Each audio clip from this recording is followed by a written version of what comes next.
It wasn't until the close of World War I that soldiers began to ask why they were killing and being killed.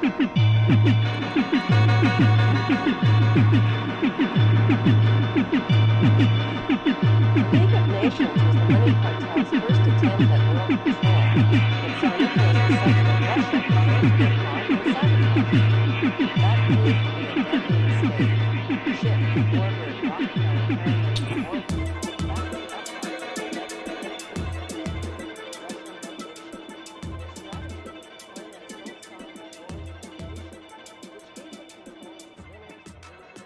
All right. Welcome, everyone, to Conspiracy Wars. My name is Kyle. And I'm Nathan. Okay. So, Nice intro. I like it. in between life in this past week, I did my best to churn one out. Nice. Yeah, just to prove I can do it. And from here on out, it can only get better. Yeah. Yeah. That's So, cool. yeah, a little bit of effort. Yeah, accumulation of a lot of learning I've done in the past while of putting things Yeah. into place. Did you use some AI? No, No? Oh, wow. no, just Old fashioned way. video tricks and yeah, Very cool. yeah, elbow grease. Nice. Yeah, it's more of just the time you need to put to get it Yeah. done. That's the Yeah. thing. Yeah. With video It's editing and all that stuff, it's quite a process. yeah, it's never a quick thing. Or you just rip something off entirely. Like at least I can say everything that we do is like grassroots, made from the bottom up. Yeah. Like the music, the video or his clips I pulled from free. Like, here, use this. Mm-hmm. Yeah. So legally, we are clean as a whistle, In the clear. except for what we talk about. Yes. Yeah. That's where Facebook didn't like it there. When I don't know what we brought up, but it just like Well, immediately fucking turned us off. I think it's just like today, like what's going on in the world, because when I was doing last week's episode and I'm doing show notes, I actually sat through the whole show and wrote out like, oh, we talked about this and like made notes, like 3 hours of like, I was so proud of what I did, typed all of it out. And then Spotify was like, no. So I started like erasing the bullet points. Sure. And it was like, no. Wow. No. I'm just, well, listen to the show. Got some sort of AI nanny that, is like, no, you won't be putting that in there. Well, the last time we talked about Sandy Hook, so I think those are two words that are not supposed to go together in the media right now. No, you're not allowed to put that in the like titles, like if you have that in the description, like if the episode was called The Truth About Sandy Hook or something like that, then like probably be. So what, we're not supposed to talk about it? No, not in Canada. We know that much. Well, I know I spoke about compiling something, so I started on that, like putting on documentaries while I'm like sweeping floors in my house and stuff like that. Mm-hmm. I'm conflicted now. About? So like, just the way I heard from you on the show first about the people just kind of being bad actors. Oh, you're talking about the Sandy Hook thing. Yeah. Oh, okay. So Yeah. you've been, looking into it more? So yeah, and I've been putting on documentaries. Okay. And like, because that's in my head, Yeah. like I'm always, we're supposed to believe that it happened, right? And okay, so I'm, it's that. I must believe that. And there's just all these little tick things. Now I know why there's conspiracy around it, because like, There's something there. is it the way they talk? Is it just regional? Yeah, I don't. Well, there's been That could other be something. There's been other shootings, that have happened. Like that one that happened. I want to say it was probably like 5 years later or something like that, and it might have been during Trump's presidency actually, when he first got inaugurated. I think there had been a school shooting or something. And there was like this young kid who was like the face of the kind of movement for trying to get the government to do more gun control or something based off Yeah. the shoot. That's what it always is, right? But it was this kid, his name I think was like David Hogg, and he was like, you know, like speaking for the students. They were like, oh, they, you know, like he's representing the students that were in the massacre or whatever. And then he had all this, you know, bullet point stuff to, you know, say. It was like he was like quite the little activist. He was like a Greta Thunberg for, you know, school shootings and whatever. And then all of a sudden he was popping up everywhere with like, oh, let's see what, you know, this recent survivor of a shooting has to say about gun control and whatever, right? Yeah. And yeah, they were really pushing the message. Yeah. I have heard, and I do kind of believe that in USA, it's just kind of past the point. You can't get all the guns back at this point. Like, even if you said, give them to me, and then like they're throwing immigrants out. Yeah. If they started doing that with guns, give them to me, we're getting them out. I want 3,000 guns by the end of the day. Yeah. You know, even then, they're going to run into some bigger problems than they're having now. Well, look at Canada, right? Like we've got We got a lot. well, we've got a lot of guns, but the government's been trying to crack down on guns for a long time. And Yeah. they started a buyback program, Yeah. right? Where you can bring your gun in and then they buy it from you basically for what you paid. And then they burn it, you know. Yeah, no decommission it, questions. right? Yeah, no question. Like, well, other than if it's a murder, but they just Yeah, but I think it's supposed to be like one of the, you know, guns from these lists of guns that they don't want on the streets, you know, kind of thing. Like, oh, this is a high-powered rifle. Okay, like we'll take that. And then Oh, yeah, they yeah. give you your money back. But so far to date, I think they've spent like fucking $50 million on this buyback program somehow, and they've only collected like less than 1,000 guns. Okay. So, actually, my week has been kind of eventful because you're leading me into something I was thinking of. Now, I'm looking at doing like some prospecting and gold hunting, and I'm scoping out different spots in Ontario to like take off for a couple of days. You know, Okay. totally possible from where we live. Mm-hmm. And it was giving me an unnamed spot that's just kind of like rich in iron. Like, that's a good spot, and it's about 2-3 hours from where we are. Mm-hmm. Okay, cool. And then I'm thinking about camping, and then I'm talking with AI through this, and it's giving me campgrounds in the area, and I started thinking, like, if I go alone, that's kind of weird, you know? Like families, like it gave me a suggestion of a KOA campsite. Okay. You know how they're like a chain around Sure. everywhere? Yeah, yeah. I'd be like a lone guy, like, you know, people walking by. What the fuck is he? What's that weirdo there just sitting by a fire by himself? Yeah, maybe, but I think for the most part, people wouldn't even notice. I mean, they might think you're with someone. How do they know she's not in the bathroom or, you know, sleeping in the tent early? Man, when we go camping, my wife is always sitting by the fire, and like I end up like helping the kids go to bed or something, and then I pass out beside them, you know, at like 9 o'clock. Nice. Yeah, and then she's like sitting there having a fire by herself, and she stays up till like midnight just drinking by the fire alone. you Hey, know, it well- must look weird for people walking by. I know, but I totally get it. Like, I get you need that time.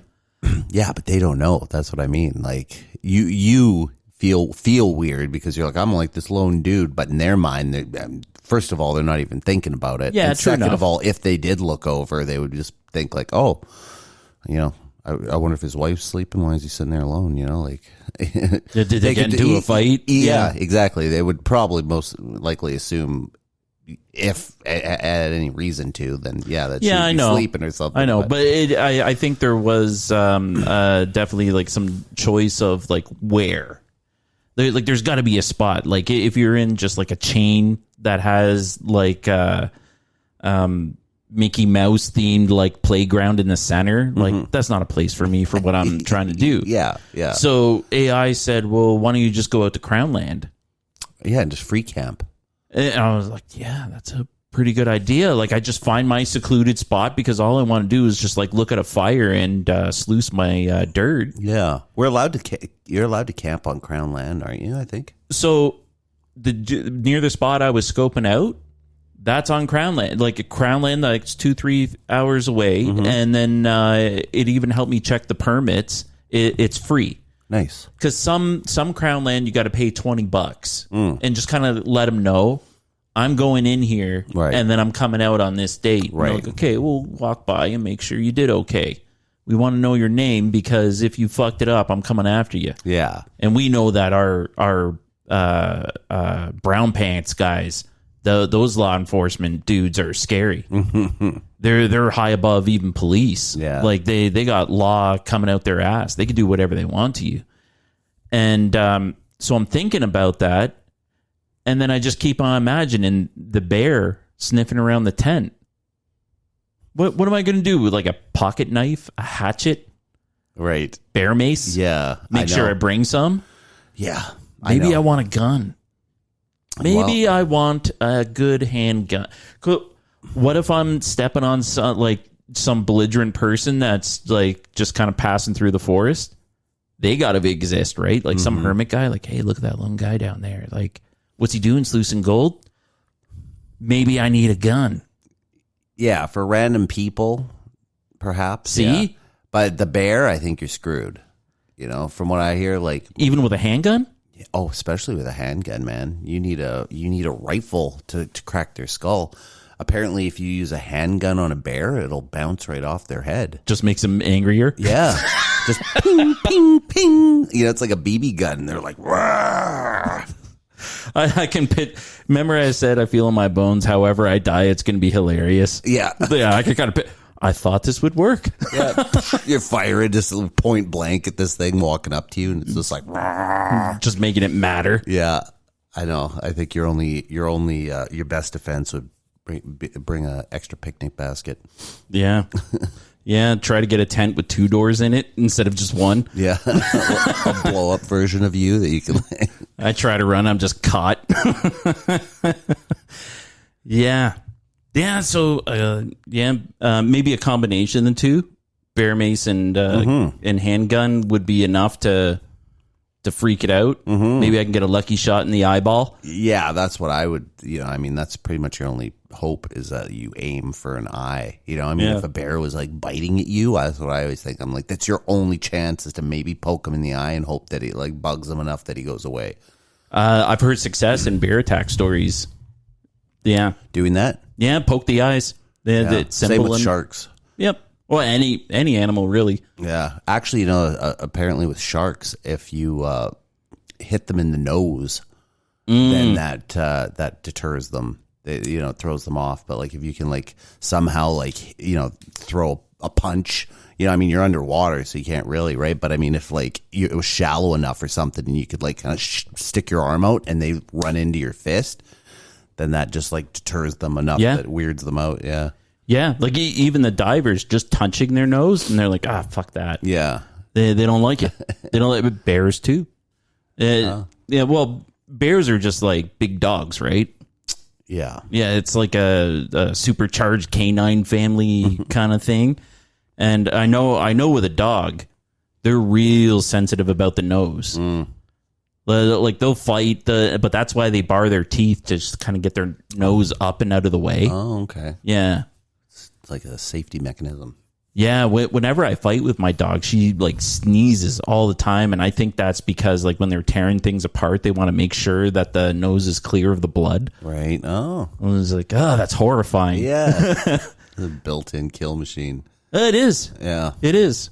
And I'm so fucking grateful that I can simulate that, and she won't kill me. Yeah.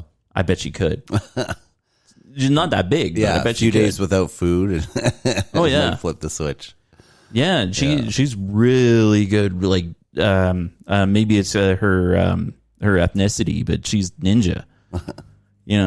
She targets spots. She's gotten under my arms in the real soft spot that hurts the most. Oh. How the fuck do you know that? I just guess from like testing little spots to see which one gets the most reaction. It's like nature. That's how she's evolved that way. They just know soft spot Yeah. intuitively. And my wife, like just under her ass cheek. That's where he bites. Or That's where she she'll like nip just the front teeth. Oh, that's hilarious. Yeah, just to show she's on top. That's funny. Yeah, and we like her there. Whatever. Let her get away with a bit. Yeah. Well, I feel like she knew coming into the house that it was they're like we're taking care of her. Mm-hmm. Yeah. Oh, that's nice. Yeah. Fulfilling. But anyways, this week we're marching pretty quickly into World War III, eh? Yeah, she's getting there. She is getting there. I mean, I saw those some of that footage, of Tel Aviv, and it looked like they were getting pelted pretty good. Well, they got a hospital. They clipped the biggest hospital, I think, in that area. It serves like 1 million people or something like that, and like rocket right in the middle of it. If we're keeping score though, like holy shit, like Israel still has some fight in them. And now it's interesting because you remember when that hospital that the guys were hiding underneath, apparently they were never able to actually prove, besides showing like some footage of like a calendar or something that had Arabic writing on it, and they're like, oh, see, look, this is the name of the terrorists. It turned out to be the days of the week written in Arabic, but they're like, here's the name of the terrorists. Like, they were just assuming no one knew how to read Arabic that was going to be reading the fucking the news screen or whatever. Yeah, well, whether they staged it or not, there was I saw a good video of underground. Like they'd be walking and they show the side of a building, and you would see some System 15 coming out. Well, PVC pipe, yes. coming out of the ground, and it was like a good 3-inch. And you're like, okay, and then he goes, follow that to the bottom, and these are air vents. Mm-hmm. And then I started hearing that there was all this tunnel war from all these tunnels they have. Mm-hmm. Didn't hear much around that, just like a whisper that, oh, well, they got these Tunnels. This like super foam that will seal up a tunnel. Yeah. They'll just spray it, and it's like the spray foam that we use, but like boom, there it is, no more tunnel. Like that happened like once or twice. Like heard those kind of news, and there's nothing about tunnels again. So I think it sounds like all they need is a hard spoon to get through that. Yeah, like some foam. What are we gonna do, guys? It's foamed up. Look, better give up. Yeah, but yeah. So I mean, they were hiding under there. Apparently, they weren't ever able to show that, and then they ended up bombing the fucking hotel or the hospital. And then there were reports that they were fucking going around and shooting people in their hospital beds. Like that, men, right? They look for the men, and they're like hunting rooms. Like, oh, this guy, in the hospital bed. And I mean, that's, I think mostly kind of unconfirmed, but it was like news people were interviewing doctors there, and they were saying that's what was happening. So unless you think that they're lying, but yeah, there's a huge outrage, and now we're in the opposite side. Now Israel has a fucking hospital that's been bombed, and now everyone on the Israel side is decrying what a war crime this is. Like they're attacking hospitals, like they're asking for sympathy after this, like if we were to say anything that's true, if we're keeping score between Iran and Israel right now, Israel's got some fucking huge ass points. Mm-hmm. They didn't okay. So I'm going to talk about this in a positive way on the Israel side. They targeted specific spots. They took out who they wanted to take out. A little messy, but they achieved the job. That was this was our plan. Okay, that's pretty good.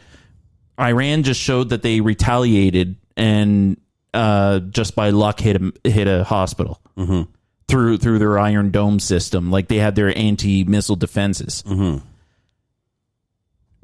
But under my personal opinion, your whole mission was to get hostages. Yeah. You still don't have all of them. Some of them died. Yeah. Which is an absolute shame. Yeah, because they were being bombed.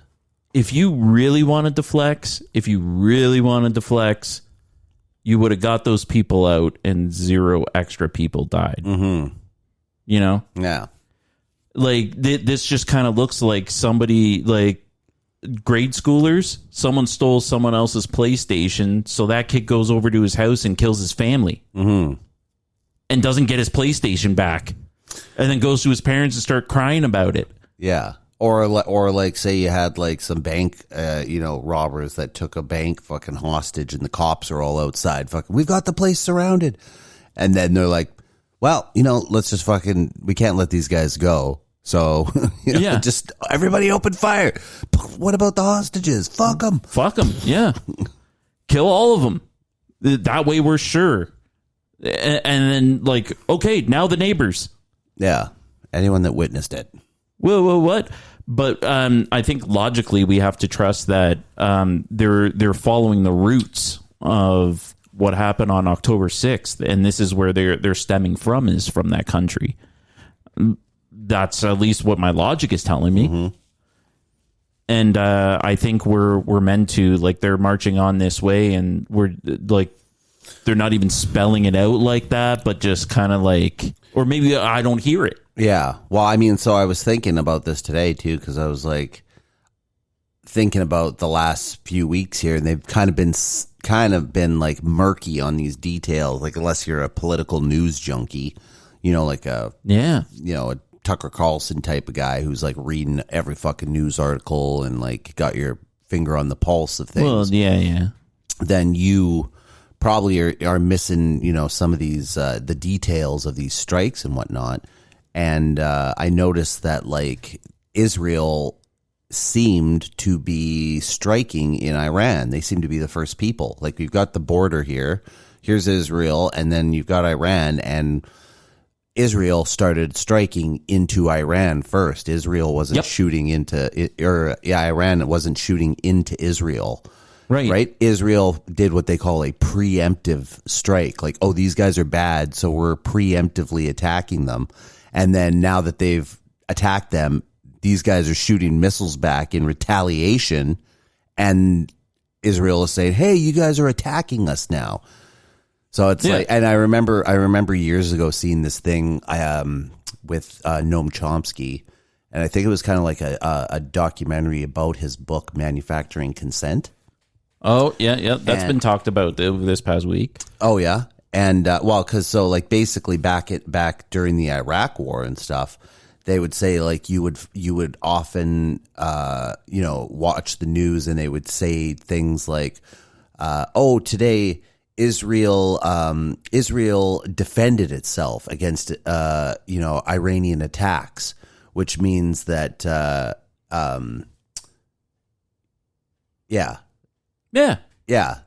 so when they're defending themselves, that means that I think they were doing a preemptive strike. I don't know if in the wording, I'm trying to think how it went now, but it was like, when they would say that they were defending themselves. Oh yeah, so they would say they attacked. Today they attacked Iran or something, if they were like doing an attack. But if Iran attacked them, it wasn't Iran attacked today. It was Israel defended itself today. Yeah. Yeah. So it was Israel defended itself, and then Israel would attack when it was the one that was like, oh, it got attacked. Now they're attacking. Or if they were attacking first, it was, like, oh yeah, they're just defending. Yeah, that could be understandable even on like a small level. Like, imagine yourself as like a clubbing bro. Like a Chad going out in your mid-20s to like rolling on, and then just like being loud, obnoxious, but then someone tries to like, hey, stop doing that. And then a fight breaks out. You're going to say, man, I defend myself against that guy. Like, we were just being us, just doing our thing. Right. We weren't hurting anybody. And then he comes up trying to harsh me. I tell him to fuck off. He throws a swing. It's always going to be like that. Mm-hmm. Even on the big city, when it's a whole country of just like, fuck, they were coming after us. We defeated them. Canada is victorious.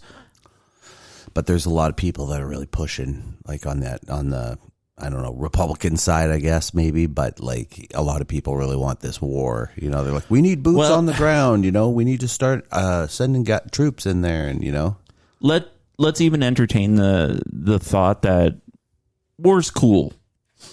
Let's just say they're going to do it. It's going to happen. yeah, they've already got a couple of aircraft carriers on the move there. So what we're worried about is that this is a major consolidation of power, a huge consolidation. And the U.S., Trump has come out and said, like, Iran, I told you to take a deal. You didn't take it. Oh, now here comes Israel. You did it to yourself. Mm-hmm. And now he's standing beside them going, yeah. Whoa. Why are you sucking his dick all of a sudden? Mm-hmm. And he's doing it kind of hard, like standing beside him, like yelling at Iran. Whoa. What were you just yelling at fucking Zelensky? Mm-hmm. Yeah, right. That's finger guns, man. One finger pointing out, three fingers pointing in. And I point one at you, that's three pointing back at me. Yeah. Tehran has the highest population in the entire world. Not Toronto, not Paris, not LA, not Tehran. Really? Yeah. Has the highest what? Population. The most humans in one city is Tehran, Iran. No way. Yeah. I thought Mexico City is the most populous city on the planet.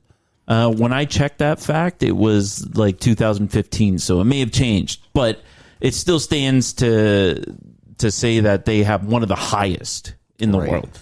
Tehran is a major city. We just don't hear a lot about it, but they're big. Mm-hmm. They're very big, and they're trying to evacuate them. Yeah. You like, Yes, Trump said, like, oh, if I were you, I'd leave, you know? yeah, he said that right out. If I were you, I would leave. They're leaving. We got to keep into an account that this is the same as telling Toronto or New York, get out. And then they're going. Yeah. Well, if that's That's true about the fucked population. If that's true about the population, then that's like the equivalent of like fucking 10 Torontos or something, you know? Like, Okay, so you push them out to where? You know? Yeah. The outskirts? Well, that's just the Eurasian steppe. There's nothing there. Mm-hmm. That's why no one lives there. Yeah, you can't grow nothing. The only people that were able to survive were the Mongolians, and they're hard as fuck. Yeah. Just probably sheep herders. Yeah, they would live on milk and blood, you know? And they're vanquished enemies. Yeah. The hearts of their vanquished enemies. Oh, yeah. Little liver and onions. Probably not that way, really, but, you know, I like to believe. I love the stories. Yeah. I know some of the, I mean, like fucking back in the old days, there was definitely some fucking cannibalism going on. And they're like, how we knock these guys out? It's winter time. We don't have a lot of food. So do these people need to follow this way now? Oh, man. Do you know that there's like a kind of a secret history of cannibalism to the point that like in some books back in the day they would like depict humans as pigs. Oh, yeah. Yeah, and stuff like that because humans taste like pig. I heard that from the Agori. Oh yeah, okay. Yeah. And yeah, so they would say that actually they used to call human feast a long pig. That was like a dish you could order in certain places, and I think you can possibly still get it today, like in certain areas in the world. But it's called long pig. I wouldn't doubt it. Yeah, and then that's just their way of saying cooked human, right? Because he tastes like fucking tastes like a pig. You know, I buy that. I buy that 110%. Think about like, people get fucking extreme burns and stuff like that. They fucking graft skin from a pig, like give you like a pig heart transplants. Like, yeah, they're pretty compatible with people. I know if your eyes are damaged, you can get the cornea of a pig oh, who was it? Someone I knew had that. And they're like, yep, they had to put the lens of a pig's eye on. Mm-hmm. And it just better. You know, amazing. Amazing. And we just take parts out of pigs. And you know what, though? I'm not going to stop eating them, even if I do believe they're de-evolved humans. It's like, that's why we love bacon so much. I can't give up bacon. I really can't. Oh, just recently, my wife made a whole bunch for me, like a giant bowl of it. Oh, nice. My dog and I were very happy. Yeah, we were having a small party in the living room. Bacon party. Yeah.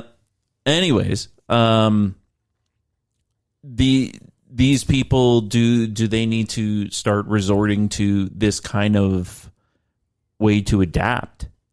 Maybe that's the kind of secret trick that's going to be in our future, is as these places start taking over the people that they want to take over. Was it India and Pakistan that started popping off recently? Yeah, I think so. The Sean Ryan show, that former Marine, he is going to Taiwan to sit down and have a chat with their prime minister or head of state. Interesting. Just to talk, because they want to highlight the dire situation that's going on over there. That is serious business. That, I think that might be the most serious business out of what's going on in the world, in terms of trouble. Mm-hmm. Is China taking over Taiwan? Well, that's more their than ambition. Yeah, I mean, like, they haven't really moved to it yet, though. The Ukrainian people, like, I really hope that ended yesterday. The people having trouble out in the Middle East, you know, I want nobody to die. But really, we got to watch this one. This one's extra important. You know? Don't blink. If they take over Taiwan, they become the technological superpower of the world. Nothing stops them. They're going to steamroll over all the rest of us. Right. Total domination. Like, we have to wonder what's going to happen after.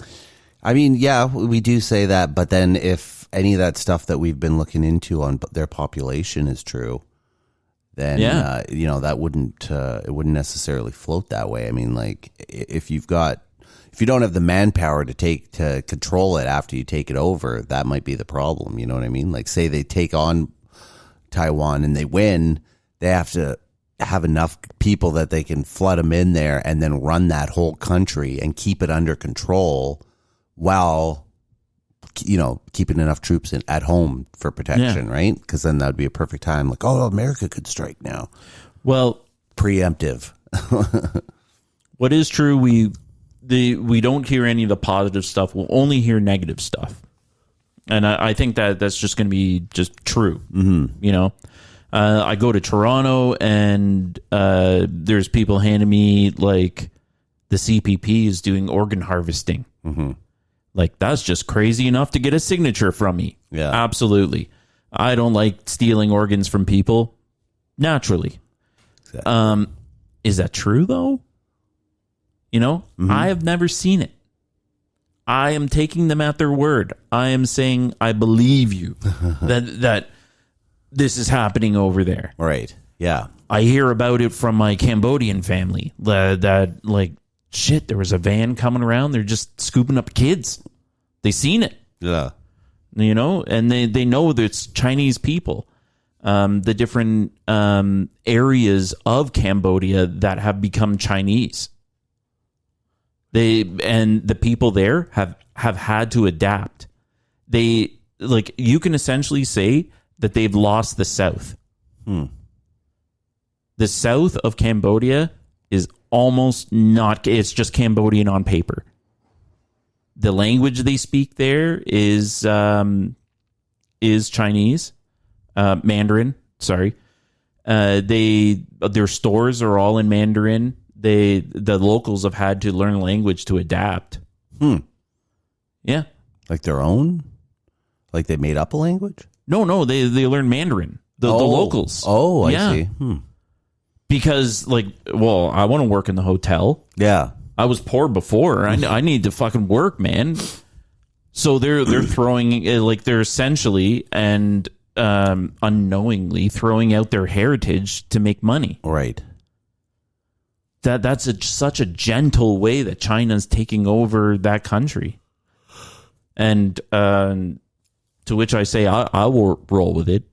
Who gives a fuck? Like, no, that's my retirement area. So, just tell me the language I got to learn now. Yeah. I want to be prepared for when I get there. Yeah. Mm-hmm. And then I'll get over there. Xi Jinping, number one. Who cares? Yeah. Whatever. You want my tax? Take my tax. Yeah, I got to pay somebody to live. Yeah. Unfortunately. Yeah. Yep. Sorry to just like steamroll. The way we're living today with all this war might be a symptom of us not living the way we're meant to live. Yeah. Yeah. I mean, I think there's a pretty heavy anti-war sentiment there. I mean, given the chance, most people just want to be able to work a good job, provide for their family, and then have enough to eat, and then, do it again, have enough time off that they can enjoy their life. And it's pretty simple what people want. Yeah. So, that's all we should be focusing on. The government should be there to accommodate that. Like, how can I make it easy for you to get a job and fucking survive in this country? Yeah. Should be their only priority instead of fucking, we just gave $2 billion to Ukraine this week For drones. Yeah. We can afford another $2 billion. But they also need the help. So I personally want to help. Well, they do need the help, but I mean okay. So you've got a car, that's sinking into water, like in a half frozen pond or whatever, right?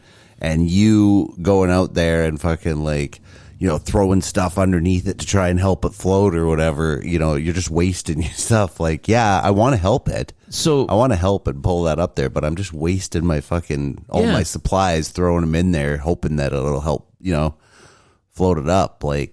Yeah, the point you're making, which I think is a beautiful one, of we're funded money on bullshit. It's still throwing money at bullshit. Yeah. It's a noble cause, but I mean, first of all, it's not our cause. And second of all, it's a losing cause. If you can't win, it's violence.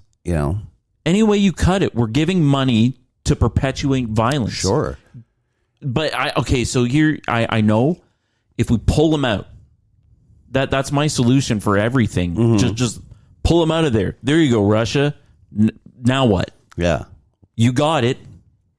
You happy now? No, they'll take all the fucking asshole guys that were there out of power, send them to the gulags, and then it'll be just back under Russian control. And everyone else in Russia seems to be doing okay.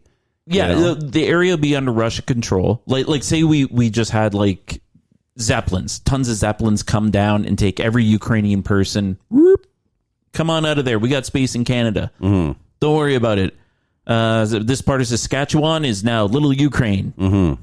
They did it in the Marvel movies, whenever they lost their land, fuck the land. Bring just, them in. Keep your culture, but just go somewhere else. And Canada's got space, man. We do. It's going to suck in the winter, but, we got some space for you. And that seems like a better way to spend our money. Yeah. Rather than bombs. Yeah. Just spend it on help and, peace. I was listening to someone throw out some analysis of how much they've spent on the war in Israel so far, how much America has given over and stuff. Basically, if they had gone to every single person in Palestine and said, I want to buy your house, I'll give you $1 million right now. Yeah. That would have come out cheaper than what they've got right now, and everything would look nice still, But those kind of things, just it's hindsight. You You know what would have been super effective, like right when this all started popping off? If we had an entire like other country, just like one city or one neighborhood block, go and do what you just said. Instead of just like, here, house exchange, go live in my house back in Canada for like just a couple weeks. I'm going to be here and I'm going to do my best to survive bombs. So then, like, when they start bombing, like, all these white people start coming out, go, what the fuck? They're like, oh, wait, huh. I thought we were trying to get rid of We've been here for, what are you doing? And then you're just like, oh, shit. Now we got Canada all mad. Because we're all spread out. You can't just kill everybody. Oh, I don't like these type of people. I don't like you on that land. Well, fucking take the land. Take whatever you want. What the problem is with Ukraine, I think, is bread and lithium. Like what, they have it? Like such a large chunk where you can't give that all to Russia. Yeah. I think Ukraine's supplies something like 40 to 60% of the wheat in Europe. That's our bread. That's our pizza. Yeah. You know? And it seems kind of trivial to fight for that. Just like, okay, do whatever you want. We'll make it out of some kind of potato. Right. You know, it's possible. Oh, if anything, I think they just have to. Hey, we're going to need some Canadian flour, or some Australian flour. So, it's going to just spread the business out to other places. It'll have a trickle down effect. If we lose their lithium deposits, we don't have the batteries that we have today. All these cell phones and everything that is now battery powered. Yeah. Cars. Holy shit. The amount of electric vehicles. Poof. That's why China's been buying up all the natural resources that you need for electric cars, like batteries and stuff. Out of Africa. Not just Africa, everywhere in the world. They've been buying them up. Like if they That's true. Oh, there's a lithium deposit in Canada. Oh, well, now there's a Chinese company that just paid to buy the rights for that mine and whatever, and they're mining and sending straight home. And you know how they're doing it? They're doing it the same way the U.S. did it before and fucked up a lot of places in the world. So I'll use Jamaica as a good prime example of how the U.S. is fucking kind of evil like that. But China's doing this nowadays at different places. They'll come in and say, oh, I like your country. How about take some money, go do what you got to do with it. And they're like, oh, thank you. And, they do some stuff, but then it's our regular payment plan, what we're all used to, but they don't know anything about. Right. Interest, compound interest, defaulting payments. What the fuck is this? And then they go, you done fucked up. You done fucked up. You can't pay us. Okay, so we're going to build a base. That's all we want is one port. Right. And they'll go, okay. And then we're clean and no debt.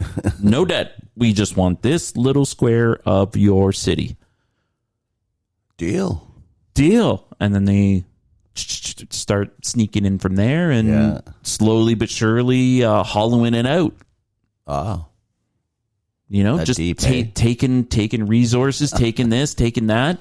And then that port is their shuttle back to their home country. Yeah. Yep. Brilliant. Yeah. Something to chew on. Brilliant strategy, but China got wise to it, and they're like, oh, yeah, we're going to do that. And they have been. Pretty aggressively. Philippines? Yeah. Oh, just yeah. Imagine, if we've got, or America has, 200 underground bases. I can just imagine how many China might have. How vast China is, how much barren land of just, nothing is out there. Yeah. You just find a nice mountain, start digging into the side of it, and there you go. China's got space and then some. Yeah. But we don't know if they have all the resources they need. I think their resource numbers is something that a country would want to keep close to their chest. Yeah. How much gold you got hanging out there? Usually it's because they're worried about getting invaded by someone. Right. They're not worried about getting invaded by anybody, right? I mean, Russia's their ally. And then, everyone else is smaller, so... Well, Russia's their ally. Russia's going after the lithium, and then China's going after the chips. Yeah, they want to be the leader in chips. So I think it could be said for a good like 30, 40, even 100 years, that whole side of the world has had problems while this side of the world has been popping off. Right? What if this is the deciding thing where we got three powers now that are just going to put a big whole cleaver there? We got the lithium, we got the bread, we got the chips, and then we're just going to do our thing. Yeah. Chinese, Russian, Israel. And it's like a three triad. Yeah, like a three triad thing. And then there's Africa and Europe over there. They just do their thing. But that is the BRICS. Right? Yeah. Do you know what that is? No. That is the new currency. Oh. Right? So the petrodollar is the world currency kind of thing that international trade is based off, right? Wow. So it's like the American dollar, and it's backed by petroleum. Oh, right? Yeah. And so now the world, there's been a thing like for a long time that China holds the most debt, right? Like for American debt, whenever, banks are selling off all the fucking debt stocks and whatever that, the shit that caused the crisis in 2008, China's always buying that shit up, right? Oh, we'll buy those bonds and whatever, and it guarantees that, you'll get your money back, but like at a slow trickle rate, right? And then it keeps money pumped into the economy. Well, China's like the biggest fucking holder, right? If they cashed in their debt that they own and like said like, oh, okay, like, we want this, our money all back. So, in Chinese euros instead of American petrodollars, then like that flood of money would cause the American system to collapse, basically. Yeah. And so now the nations have gathered together, the ones that don't like fucking America, right? So that's the BRICS nation. So it's Brazil, Russia, India, China, and Spain, I think. And so all of them are together, and instead of the American petrodollar, they're going to have the BRICS dollar, which is like a basket currency of these 5 large countries. Yeah. And next week next week I'm going to pull up the video to have it ready. I saw one recently that Japan is a major player in all of this too, where Japan did something with their money that was clever, but it was depending on a perfect balance. Yeah, that's what they use to balance their financial system. But the whole world jumped on it too. Yeah. Or they bought a bunch of bonds, or it was something like that. Sure. Where we all got tied in with Japan, and we're like, keep going, Japan. We like how you things just so perfect, And it's not turning out just so perfect nowadays because it had to do with how much they spend within they need to put more money into Japan to keep it going. And then that's tanking everybody else. And that's a lot of what we're feeling now. Yeah. Is them experiencing that. But it would be better just to have it all displayed out a little more clear than... It's a pretty solid little jumble. You kind of got to know how to follow it from A to B, right? Because it's pretty fucking confusing. On purpose, I assume. Well, I think we should go into that Ring of Power because... finish that series off. It covers a lot of what we're talking about here. Yeah, now... what I'm kind of reminded of, like right now, is that the Jewish people became a thing. They popped at it, and it was they were a tribe just kind of hanging around Egypt. And how far back?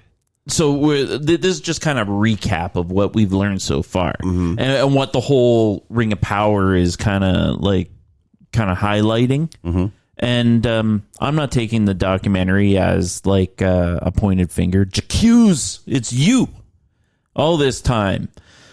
But like there still should be some kind of a discussion. I don't like that. There's just some things you don't talk about. You just let them do their thing, and I don't know, die in a ditch somewhere. And that's what it kind of feels like. Yeah. So they're a tribe. They're hanging around Egypt. They're a part of the society. They're a working class. They're mixing in with the government. Sometimes they're in power. They're the pharaohs. Sometimes they're not. It's like our prime minister with the French. I would equate it to, and then they wanted their own province, and they fought for it. Right. They won, and then just pop out of it seems out of nowhere, they get this area land way up in the northeast. Yeah. Then Egypt goes, here you go, and it's King David. Boom, and it's this big, huge swath of land that they get. Boom, that's for you. You have it. Because it was bumping up against the Hittites, and they were a rowdy bunch. So the Jews had to become good fighters and then they just kind of dealt with it. And that was Egypt's kind of like secret plan. Like, oh, you want some land? Take that one, and now you're a barrier wall keeping us safe. Yeah. And then Moses. Some time passes, then Moses. Yeah. And then... we learned basically was a pharaoh. Yeah. Yeah, there was some overlap. It's amazing how much, like, how close everything in that time was, but how far apart they make it seem when they're talking about it. They're like, oh, well, this emperor was at this time, so he couldn't have been around then. And you're talking about a difference of 30 years. You know what I mean? Like, maybe someone fucked it up and that guy was living then, Yeah, but they... they're so sure of their timeline that, they've got it right down to the year, sometimes the fucking month. Like, oh, yeah. Like, they're telling you Pompeii went off November 23rd, fucking 967. Like, fuck you. Yeah, They were saying even in the videos that like 3 different people are saying, yeah, it happened during this time. Like, no, it happened during this time. Like, you don't even know.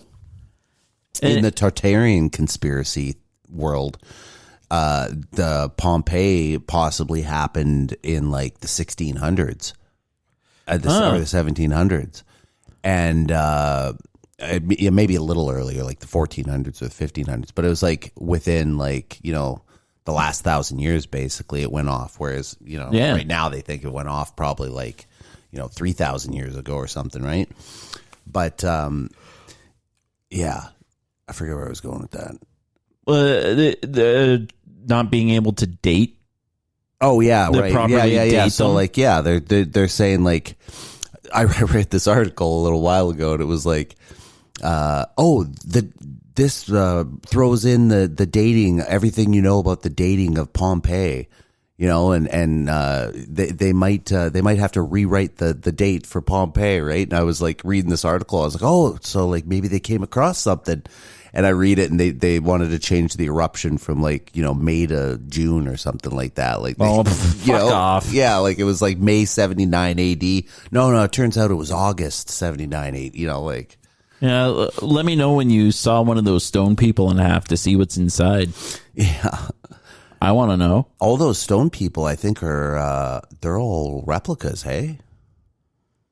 I kind of believe that, too. Fuck. Yeah. I know dinosaurs are. Well, yeah, but it's the same kind of process where, like, if you go to Pompeii, there's people scattered all about, and they're all, like, the petrified people. But as far as I know, all those people don't really exist, and they, the ones that they found, they, are in some sort of storage, and they've put replicas in place because the tourists are always going through there, right? So there's no way they're letting the tourists taking their pictures and touching them and all that, right? Yeah. So you're going into rooms and you're finding the body the same way supposedly someone found it, and I don't know how much they tell you that. I think most people that go there think it's all the originals, right? Oh wow, this is the fucking stone person. Wow. Huh. Yeah. Even though it's like just a replica of exactly what they found in that room, I guess. It's disappointing. Very disappointing. Yeah. Yeah. Yeah, so it spoke about that. It spoke about how owners of the Twin Towers, they did some kind of insurance fraud just before 9/11, making it kind of seem like they knew. Yeah, that was Larry Silverstein. He was the owner of. He was the sole owner, I believe, of the Twin Towers, and somehow whoever was brokering the deal for the sale, I believe they were. It was like, George Bush's fucking cousin or something like that. They was were like, connected with the Bushes. Yeah, somehow there was a connection. It was like his cousin that ran a bank or something like that was the one who set up the whole deal to this Larry Silverstein guy, and somehow he managed to snag this amazing deal where he only had to put down $10 million to buy the Twin Towers. Yeah. $10 million cash, and then you pay monthly. You can pay whatever it is, $1 million a month, or like that was the plan, right? Like any other house, right? You just put down your down payment, and then you get it. But somehow he only had to put down 5% of what these friggin' towers were worth, and then as soon as he bought them, a bunch of Israeli companies that were there just packed up and left. Yeah. So it was like there's a couple of major like Israeli tied to the government companies, and it was like right away they were like, oh, we're closing up shop, and then they had to pay a fine of like $15,000 or $30,000 because they were breaking their contract, and like, oh yeah, no problem. Yeah. So what did they know? And it kind of alluded to, I do like that the passport of one of the airplane the hijackers. Yeah, that's how they found out who this guy was, right? They fucking, a passport was found in the rubble, and then like the more you look into it, you're like, wait a minute, what happened? They found a passport. Like, yeah, apparently the plane exploded, and the jet fuel that melted this tower that was designed to take up to 2 or 3 fucking, it was supposed to engineered to take at least 2 jet hits, and somehow fucking, even though 1 jet hit, this fucking passport flies out of there. It's hot enough to melt the steel that's supposedly super reinforced, but this passport makes it out of there unscathed. It was like, it's not even fucking burnt edges around it, No. Just fluttered to the, and somehow someone found it within a couple of days, right? Bullshit. All right, well, let's get into it. Let's see. All right. I forget even where we left off. I think we were on like part 17 or something like that. Because I think there's like 29 parts to this documentary, and I think we're on I think we just finished like part 17 or something, which means we've got like 10 more parts left.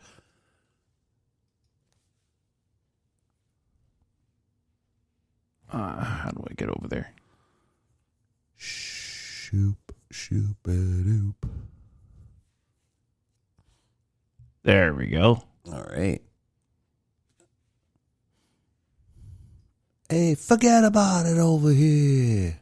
Oh yeah, that's right. You light up my world over here. And where's the sound? And the subject class have always fought their battles. It wasn't until the close of World War I that soldiers began to ask why they were killing and being killed. Before that, they would just show up and fucking be cannon League fodder. of Nations was the money cartel's first attempt at world control, but Tsar Nicholas II of Russia caught on to their plot and sabotaged it. That proved to be a deadly mistake. Schiff, Warburg, Rockefeller, Harriman, and Morgan backed the uprisings that led to the 1917 Russian Revolution. Okay, so Their we're getting pretty strategy recent was to now. finance both sides of wars and revolutions, which gave them control over the winners, the Lenin. losers, and the outcome. Imagine all the people. The execution Yeah, and the only removal good of the Lenin. bodies took 20 minutes. 3 centuries of Tsarist Russia were gone. Yeah. Tsarist Russia? Well, so that family was Between the 19 royal Bolsheviks. family. They were the royal 1921, family. Here, pause it for 1 second. 14 Oh, million yeah, yeah. Russians died from war and starvation under Just hit the Lenin's space bar, I think, hey? Yeah, I got a button. Oh. Yeah. So the Tsar family there, Yeah. they were in power, I think, for like 300 years. So their family was strictly like the king and queen, passed down for 300 years, their family line. And then these Bolsheviks, which were a group of Jewish revoltists. Oh. Yeah, which is a big, part to understand, right? Like Yeah. Lenin and all those guys, those were all Jewish people, like Trotsky. They were all the ones that were like, oh, we need a revolution.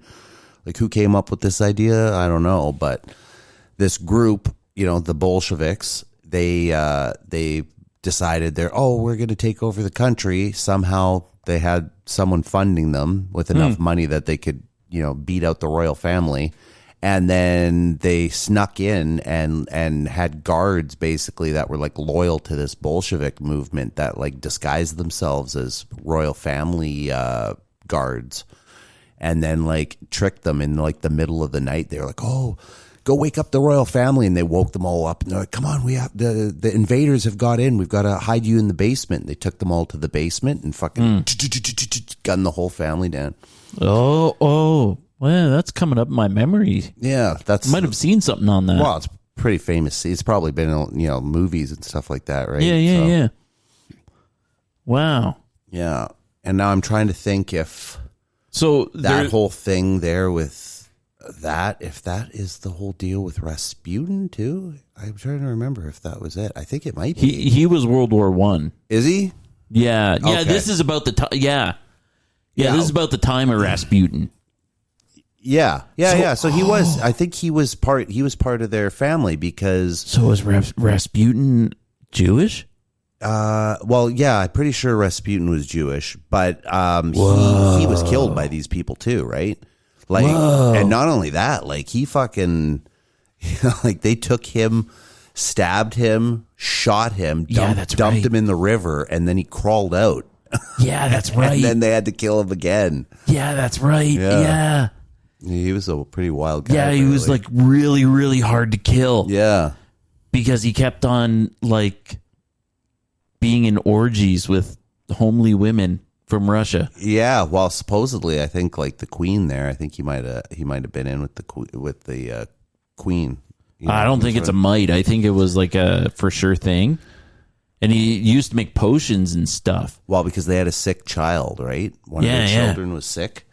Had like some childhood disease, that was like fucking. I forget what it was, but like hemophilia or something like that, right? He was always sickly. Yeah. And so that's what Rasputin was like brought in as a healer, and he actually made the kid better originally, and so they moved him into the palace, and that was his job basically. Yeah, It was like fucking, keep the kid alive. Yeah, well that and the court fucking, whatever you call it, mystic, like he apparently knew all kinds of, things, fortune telling kind of shit and whatever, right? So I think that was kind of his party trick, right? So And then on the side, he was like banging all the fucking, women and whatever, which I don't know how I pulled it off because apparently I don't think he showered much or anything. no. He was quite a. Whenever I see him pictures with, he's in a picture with women. Looks like Charles Manson's father. Yeah, like he like never smiles in his. He has no eyelids. Yeah, and it's like crazy eyes, crazy hair, like the works. Definitely could be fucking Manson's dad. And every woman he's around, you're just kind of like, oh, you go ahead. Yeah, but that's the thing. So it's like he had this weird magnetism, right? Because like you see pictures and you're like, well, he's not like a handsome guy. And like, apparently he was like, like I said, only bathed like once a month or something like that. They weren't pretty women. So like he found his group. Yeah. It wasn't like he was like rock star. Yeah. I'll fuck anything that moves. Yeah, it's that kind of thing. Snoochie boochies. Yeah, and then he had the ancient equivalent of chubby goth chicks that just kind of hung around him. It's those chubby society ladies who are in the fucking corsets and shit. Do you like cats? Would you like to take my kitty for a walk? Yeah, and he's like, "Duh." You know, just says like single word, and they're all like, oh, Yeah. you know, he didn't bathe. Well, he didn't bathe, but he like bathed himself in oils. Yeah. Maybe we'll have to watch a mini doc on fucking Rasputin or something. So what I wonder about Rasputin is his ties to Kabbalism. If he's Jewish, Right. Yeah. I guess we'll have to look into that. because there's the Jewish religion, and their offshoot, their mystic offshoot is Kabbalism. Yeah. The Kabbalah. Right? Yeah, the Madonna religion. The Madonna religion. Oh, she's a Kabbalist. Oh, like you mean Madonna the singer? Yeah, I thought you she's meant a- like the Madonna, you know, like No, the no, no, Black no. Madonna and all that kind of stuff. No, the celebrity maybe was just like decided to pick one. Right. Yeah. And then read into it and like, oh, I like this. So more power to her. She found something, you know, if I it thought gets she her was by. a Satanist. That's what I gathered from watching her music videos. Jesus. Maybe. Well, there is a lot of videos where they're putting evidence. I guess it's like drudging up for Christian people. Like, look at this. And then after a while, you're just kind of like, okay, well, Lady Gaga, her most recent concert, okay, you know, I'm not going to read too much into it. And the Weekend, Yeah, Satanism used to be a thing though, where it was like every once in a while you'd get some Satanistic symbolism, right? And it was like, oh, that's a little might be Satanist and whatever, right? And you get those vibes, but like now it's like everywhere. Yeah. Like every singer, like I was seeing this breakdown. Someone was doing a breakdown of Satanism in music and stuff, and they were showing a video by some random guy, and it was all like the music video was about smoking drugs and fucking partying with women in your hood. okay, You know, yeah. you know, typical kind of rap stuff, right? But the music Okay. video was all like fucking dripping blood and all these demons doing stuff, and like the whole thing was a Satanist fucking Yeah. thing. Like he's doing this weird ritual and stuff over top of these women, and like had nothing to do with the lyrics that he was talking about, right? And so the guy was just using this as an example, and he was showing other videos and stuff where it's like, you know, here's the song, here's the lyrics, showing the lyrics on screen. He's like, why are they showing this fucking satanic symbolism here? You know, like Yeah. it's more and more prevalent these days, you know? And then fuck, they did this side by side with like Celine Dion has a fucking children's clothing line, and like all the clothes are like, you know, picture of the Baphomet on the fucking thing, and then there was like there's handprints on it, so it looks like, you know, you've got like little handprints on your child, which, you know, you're like, oh, that's kind of a weird kind of what do you call it? Implication. We're going to have to scope that one out. Like, Yeah, we can watch. She's got a commercial, and it shows you kind of clips of the stuff, and it's a very weird commercial. It's like her walking through a fucking maternity ward of like all brand new babies, and she's like wearing black and like strolling through, and then like I forget the rest of it was, but it was very fucking weird, ominous commercial. yeah. If I get a chance, I'd like to vindicate Celine. Nepa. Do not say anything bad about Queen Celine. She's a treasure. But Treasure. if she's leaning on something Satanist, you know, It does seem odd. those like backwater Quebec towns, they get pretty isolated and they get very religious. Yeah. Like, you think you know church people? Oh, those isolated villages in Quebec. Yeah. Some of them. I'm gonna have to pull them out. There's been some miracle nuns. Miracle nuns? Yeah, Are they like flying nuns? There's some dotted stories throughout the Quebec countryside of like nuns that can perform miracles and stuff. And Okay. it's all with Catholic religious tinge to it. Interesting. But Quebec is just a wild place. Yeah. I've only been there once. I gotta go back soon. Yeah, Keep meaning to. UFO sightings, a lot of Bigfoot, a lot Yeah, of the works. a lot of stuff happens in Quebec. Mm-hmm. Yeah, I'm with you. I gotta get there. Yeah. You know? Maybe we should do a road trip podcast sometime, live from Quebec. Yeah. Yeah. Take a lot of mushrooms and prospect. Yeah. All right. Let's do it. Bolsheviks. Bolsheviks. By 1919, Lenin ran up a national debt to the Rothschild banksters of $60 billion, which put Russia firmly under their control. It's a lot in 1919. As Mayor Rothschild once said, Oh. "Give me control of a nation's money, and I care not who makes her laws." Okay, I'm gonna put it back on and just. So, Lenin did a bunch of shit, owed a bunch of money. Bolsheviks were the one that fronted him, and he's like, they're telling him you need to pay, and he's like, fuck. Yeah, I don't know if I think the Bolsheviks were basically like Black Lives Matter. You know what I mean? Like or Antifa, let's say. You know, that's basically. Oh, what they the Bolsheviks they weren't exactly a stereotype we're thinking of. Yeah, they were more of a group. Like it was a group of people that was, you know, like basically protesters almost.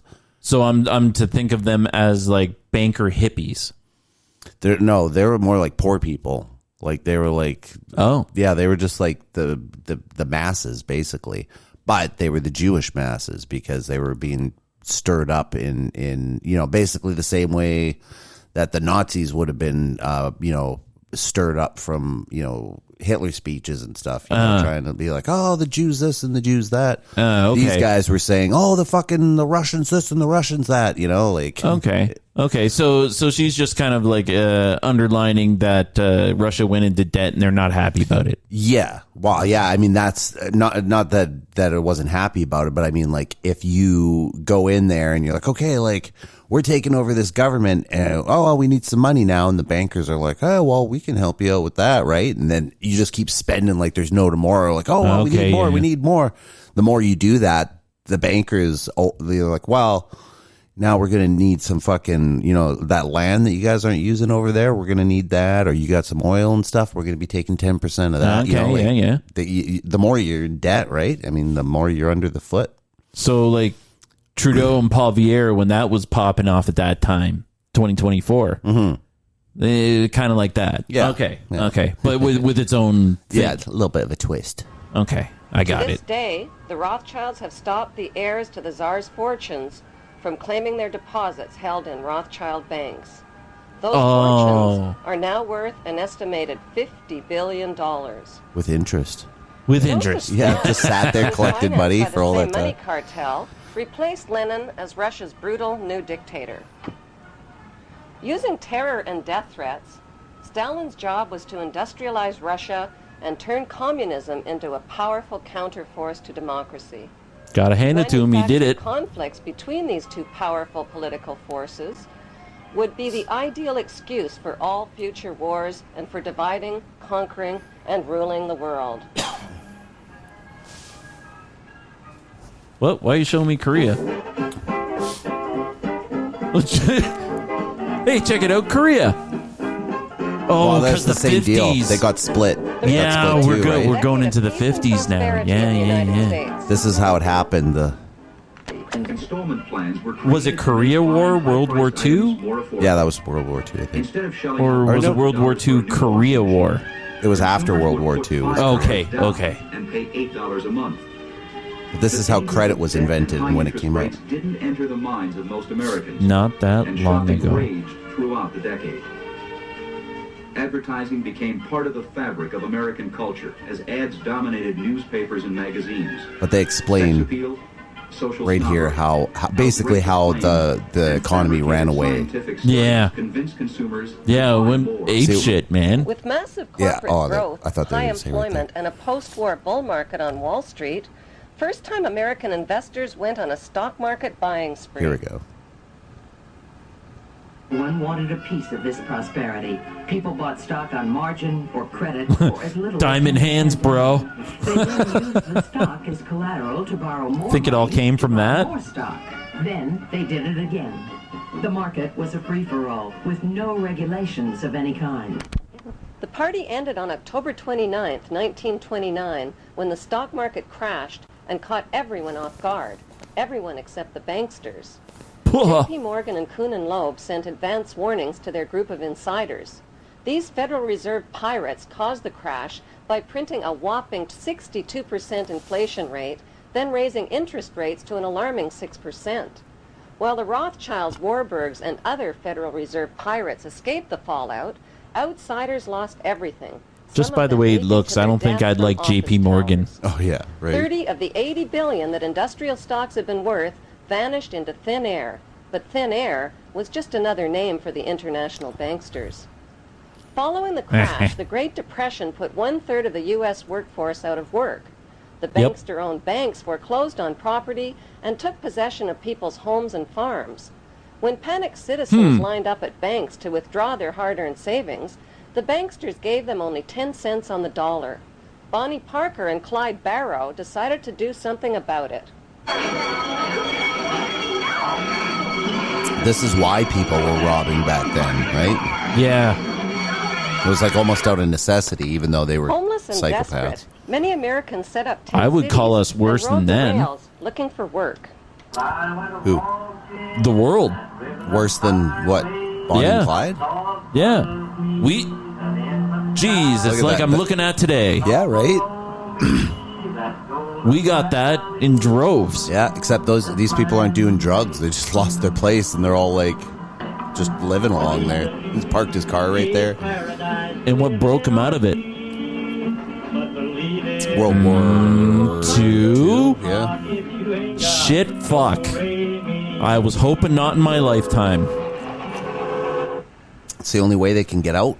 Because once the economy starts collapsing, you need to fill it full of more money and debt.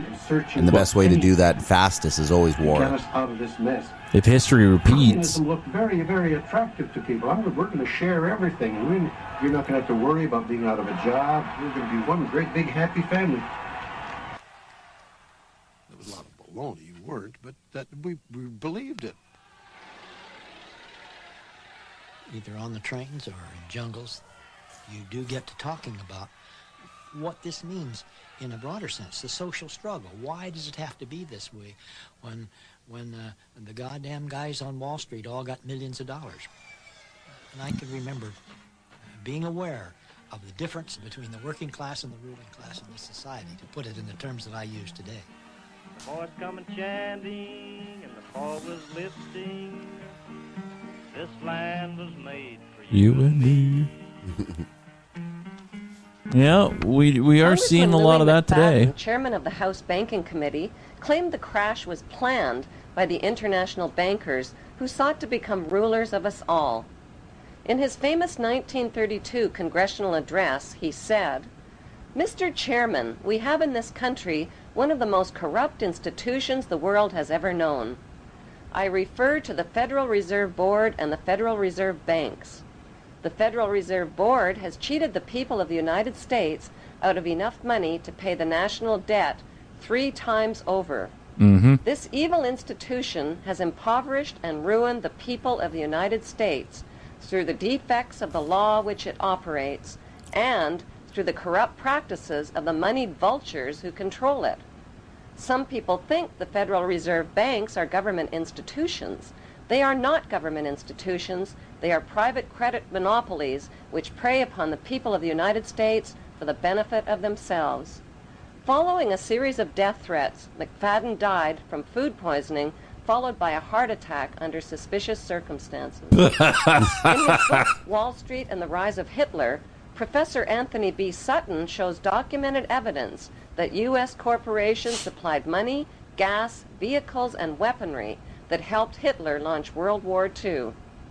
Prescott Bush, father of George Bush and grandfather of George W. Bush, supplied raw materials and funneled vast sums of money and credit to Hitler's Third Reich.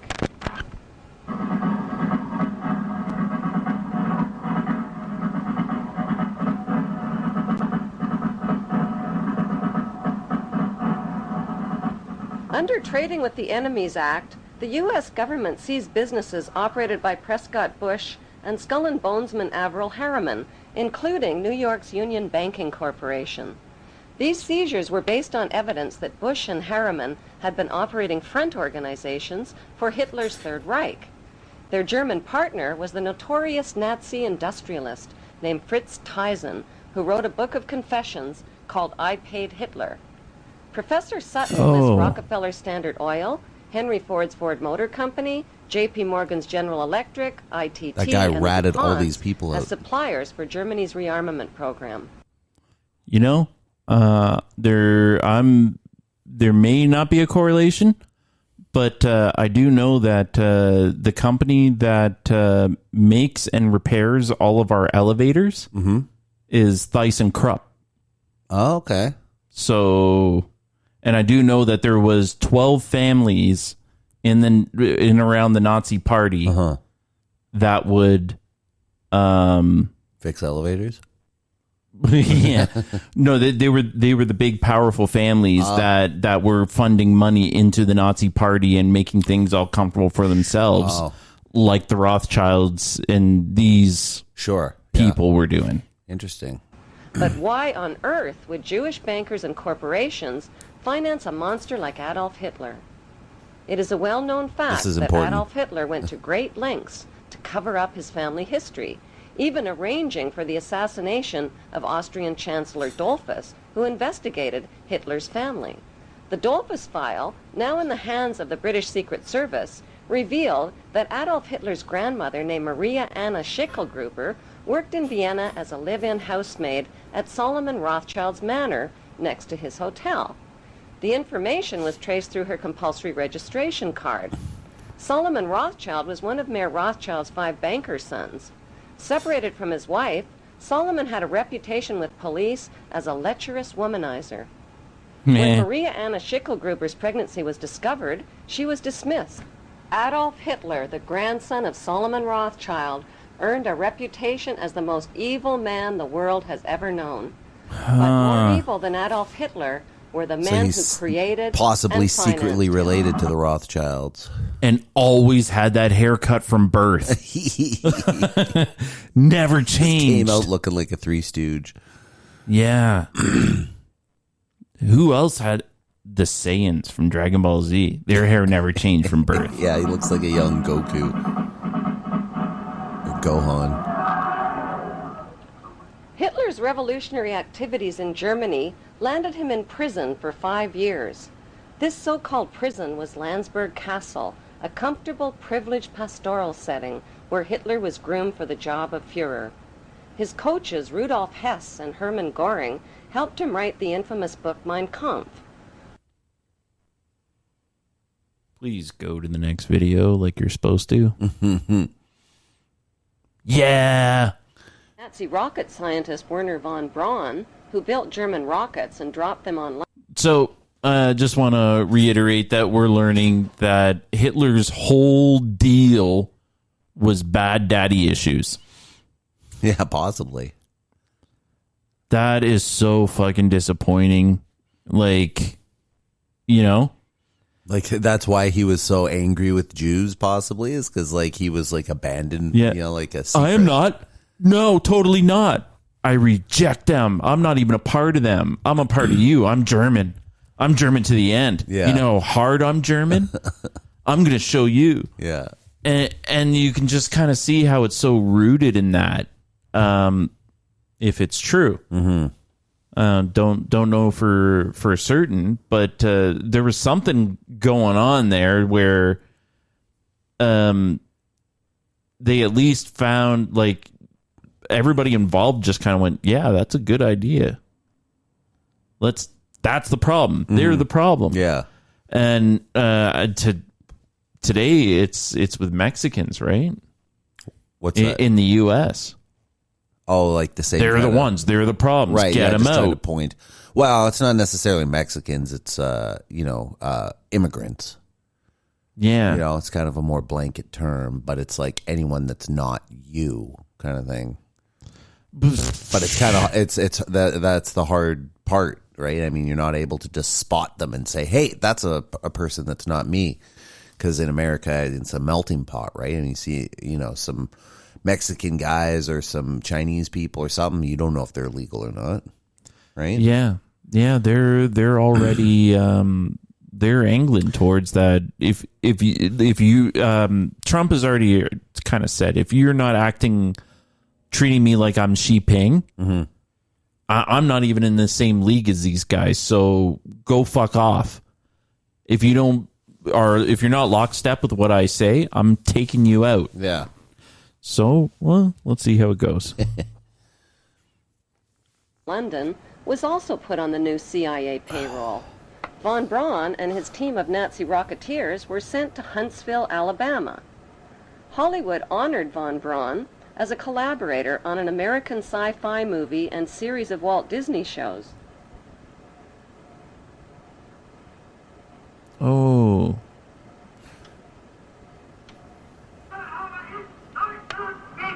That's right. That's right. Walt Disney was a Nazi sympathizer, and it's stemming from this. I have the Disney Channel. I wonder if they still have that on there. Probably. 58, 59, and I'm suddenly required to work with a Nazi. I grew up in World War II. Now, you couldn't expect me to suddenly have a great love for somebody that came out of Petermundy and was firing rockets at the people in England and blowing them up. And furthermore, had been in Petermundy where he had slave labor, etc. So how am I supposed to suddenly like that guy? The international banksters and the men who served them had won the American, Russian, and British versions of Monopoly by seizing control of the Bank of England and the U.S. Federal Reserve, and by wiping out the Russian czars. But the ultimate goal of the banksters was to win the world game. Their devious game plan was to divide the world into two warring power blocks, the Western capitalist bloc, led by the United States, and the Eastern communist bloc, led by Russia. The bear. Their next move was to transfer atomic weapons secrets to their Russian communist bloc through Victor Rothschild, who was the ringleader in Britain's biggest communist spy scandal, and through J. Robert Oppenheimer, the Manhattan Project's leading atomic scientist. In September 1949, the Soviet Union exploded its first A-bomb. America's monopoly on atomic weapons ended after only 4 years. Now, both superpowers had the means to destroy the world. The next step was to stage a phony arms race and Cold War between their First World Capitalist Bloc and Second World Communist Bloc. Like sports teams, the U.S. and Russian superpowers needed recruits for their war games, so they forced new Third World members of the United Nations to choose sides. American Secretary of State John Foster Dulles warned Third World countries that you're either with us or you're against us. Korea and Vietnam were torn up like rags into half-communist, half-capitalist countries and became the playing field for phony war games between the bankster superpowers. Fuck yeah, they did. Korea, America's great sex symbol, innocent and alluring, caught in the blood And they left Thailand alone. of the Korean War. To the battle-weary soldiers who gazed at her, she Actually, must France look had like most an of angel that. sent from heaven Yeah. to Cambodia ease the and pain of Vietnam. fighting Yeah. a godforsaken But Vietnam war kicked them out. in a far-off land. Yeah. So they kicked them out somewhat around or before this time. The lives of So, 4 million in Korean civilians and 33,000 There. American soldiers were sacrificed in the 1950 Korean War, bringing the banksters another step closer to world domination. Like Korea, Vietnam was split into North and South Vietnam and became their next target.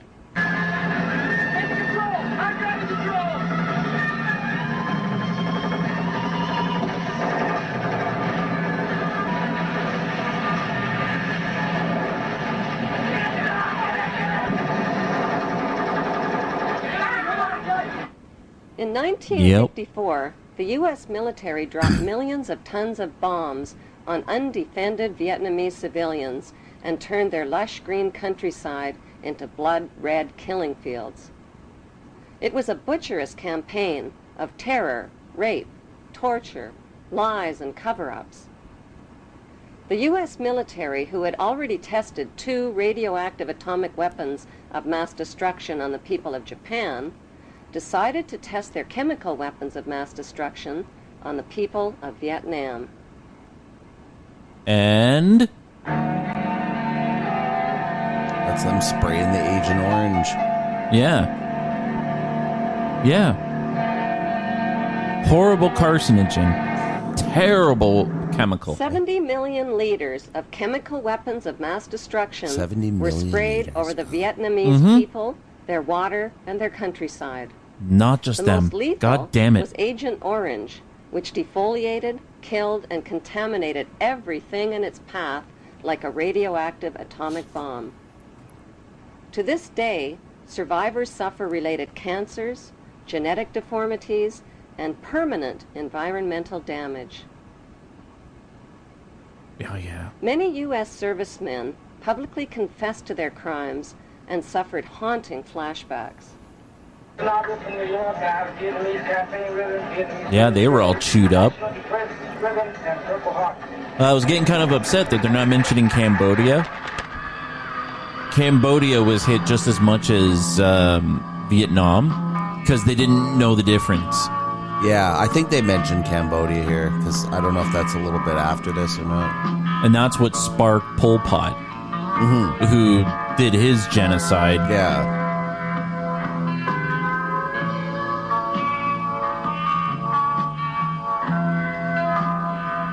In spite of massive U.S. war protests, President Nixon increased America's military presence in Vietnam to 500,000 soldiers by 1969. Yep.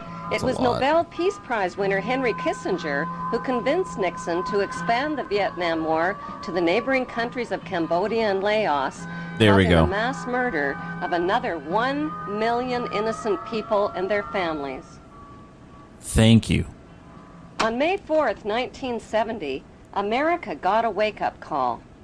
6 peaceful anti-war student demonstrators from Kent State and Jackson State universities In were Ohio. shot dead by U.S. armed guards, while dozens of others were wounded. Holy fuck, The I can hear the message song came in my through head, loud can't and you? clear. The power of the U.S. military could turn its weapons on its own citizens.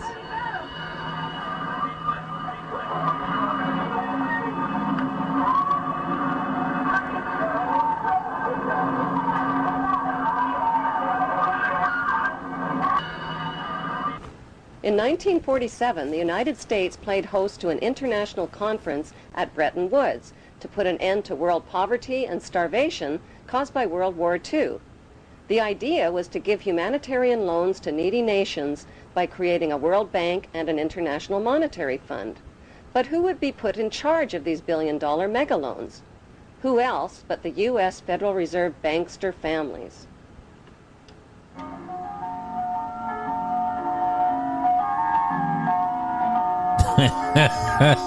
I like that they're playing that song for this. Guys like us, we had it made. Archie. Oh, Archie.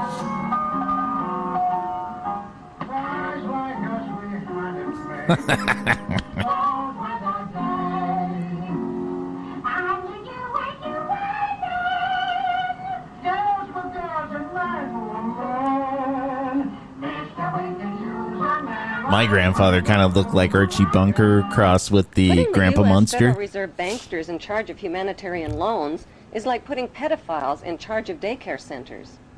Instead of helping the poor, the banksters turned the World Bank and International Monetary Fund into international pawn shops and robbed the poor. Just to qualify for a loan, desperate nations were forced to pawn their mines, forests, railways, power companies, and water systems, and agree to over 100 loan conditions at loan shark interest rates. I just want to pause that and just say that now in the news, our Premier Ford has done extra laws for land leasing in mines. Just to draw a comparison, like a similarity to this. He just said it's way easier. Yeah, you want to tear up our land? Go in there. Get those minerals. Have at it. Well, I got the news in my inbox. Right. But yeah. Yep. Yep. Fantastic. So following this kind of to a T. Yeah. It's like, history doesn't repeat itself, but it rhymes. Yeah. Well, good on you, Ford. Thanks. To pay off the loans, they were forced to ignore laws that protected their environment. Even though it makes it easier for lower me to have wages, fun. And to cut back on their education and on their health care. But you're like, how They did were all these also nations forced end to up staying so privatize and poor? sell off their resources Yeah, to crooked because they owe money to us, like or Enron. them. Lord Wakeham, the Like director Jamaica. of NM Rothschild Jamaica's and poor Sons, for was that on the reason, audit 'cause of committee the of US. Enron and cooked the books and sucked billions from pension funds and investors before declaring bankruptcy. When poor nations were unable to pay their loans, they were given new loans to pay off the old loans. But these so-called bailout loans weren't about bailing out the poor. They were about bailing out and lining the pockets of loan underwriters like Citigroup and America's most notorious crooks and banksters. As desperately poor nations got more desperately poor, the filthy rich banksters got filthier rich, and God help anybody who got in their way. Davison Buddu, senior economist for the International Monetary Fund, resigned to, quote, wash my hands of the blood of millions of poor and starving people. When President John F. Kennedy tried to take Isn't back this a way of America seeing that by humanity is reviving just US government refining printed itself, money, even if his it's head was blown grim and off in a gruesome? Dallas motorcade. I guess. Yeah, I don't like that thought. We're just consolidating everything to an upper 5%. Planned to expose the ugly the truth poor about just his father's assassination, stars and dies his off. small plane Yeah, plunged fuck into 'em. the ocean, That'll killing all on board. open up all that land for them to build their hotels and everything. Asses of evil. So does their plan factor in enough numbers to keep going? You would think they have some kind of a think tank to figure that out. Well, they've got a league of think tanks, right? I mean, they showed it earlier, like the list of them, right? I mean, the Council on Foreign Relations and, Trilateral In the Commission. 1950s, a bunch of weapon these. was invented that has become more powerful than America's deadliest weapons of mass destruction. It is the weapon of mass deception, and it is right in our own living rooms. The hypnotizing In our world pockets of picture now. television brings us the news of the world through two central news agencies called Reuters and the Associated Press. The Rothschilds bought Reuters in the 1800s, which later bought the Associated Press and made the Rothschild family owners of the world's largest central news services. To the present day, the world depends on these Rothschild-owned central news services as their main source of news and information. So is this In why his book whenever you called say War anything of about TV Israel, Networks, get canceled author right away? Eustace Mullins claims that the major TV networks, radio stations, newspapers, and publishing empires are controlled by the Rothschild, Rockefeller, and J.P. Morgan money cartels through their corporate conglomerates. The bankster-owned media conglomerates include weapons manufacturers General Electric and Westinghouse, which profit from promoting wars. Their man in Washington is head of the FCC Federal Communications Commission, and his name is Michael Powell, the son of Colin Powell. Michael Powell was put in charge of changes to the Yeah, I media see it now. monopoly rules Yeah. and who can own what. Joining public opposition to Michael Powell's FCC deregulation Can't say he wasn't his policies, son. Senator Byron Dorgan had this to say. Seldom have I seen a regulatory agency cave in so completely to the big economic interests. That's exactly what happened today with the FCC rules. Oh my God. Chairman Powell kept suggesting slight modifications. It's not slight at all. This is a big deal. It's going to affect what the American people can see, can hear, can read. And let me emphasize something that was in your setup piece. After what the FCC did today, it is likely, in fact, that in big American cities we will see the same company own the newspaper, 3 television stations, 8 radio stations, and the cable system in that city, all under one company. And I don't know what happened to this notion of competition, but I'm telling you, it's not there, and it's not embedded anywhere in the FCC's decision. Well, I'm just going to have to say that there are a lot of lies being told. In his new book, Brock says the key to the success of the right-wing media is opinion, predicated on a raft of distortions, misrepresentations, and outright lies presented to the readers and viewers as fact. I think it used to be... Control over the internet, publishing, recording, and top cable companies can be traced back to the same Big Five media empires. General Electric, Time Warner, Viacom, Disney, and News Corp. These media monopolies are owned directly or indirectly by the Rothschild, J.P. Morgan, Rockefeller, and Oppenheimer Brotherhood. Yes, there are now more stations and more media voices, but they're all coming from the same ventriloquist, says Senator Dorgan. Well, the same like record company is a way of thinking of it. They're a huge system that built a framework that... Every TV show needs corporate sponsors, and corporate sponsors sponsor pro-business, pro-government programming, and journalists who support the agenda of the big five media owners. While 2/3 of the world goes hungry, these banksters offer gazillion-dollar sponsorships to sports athletes to play with their balls. Why? Because they keep the masses distracted from the important issues, like the passage of the Patriot Act to limit your civil rights and freedoms. The Patriot Act allows the government to come into your home, take things from your home, search your home, and never tell you about it. Increasingly, however, Americans are speaking Pause it out. for a second. The media and banking monopolists now... Just seeing that clip about the sports and stuff. Yep. It reminded me, I was listening to this podcast for Strange Planet with Richard Serrett. And he had this dude on who was I forget how he was involved in the sports world. Like somehow he'd been in the thick of it for years, and possibly he was a retired sports athlete himself. But anyways, he said that all major sports are rigged. Like to the point that like they know basically what teams are going to win the Super Bowl and stuff like that. Like, you know, before they know which teams are going to be going to the Super Bowl and that kind of thing. It's like he likened it to like a WWF match and stuff. So he's like, they start the season, but they already know, oh, it's going to be the Red Sox and these guys at the end. And then they like over the course of the season, they've got like, you know, these guys that are involved in the scam that, you know, make bad calls and that kind of stuff that kind of pushes, you know, flips things in the favor of the games. Okay. And then some athletes, I guess, report on being paid like, you know, for giving up the balls and stuff like that. Yeah. Like I remember when I was probably 16 or something, I had heard this straight from a guy who was on the Vancouver Canucks. Oh. And he was a retired, like he used to play on the Canucks in like the 80s or something like that. Yeah. And he was friends with my best friend's dad. Okay. And so he'd come over one time and he was telling us about how, you know, like when he was playing sports, he's like, they would like basically guys came into the locker room and they're like, hey, listen, if you let Gretzky take the puck, we'll throw you $1,000.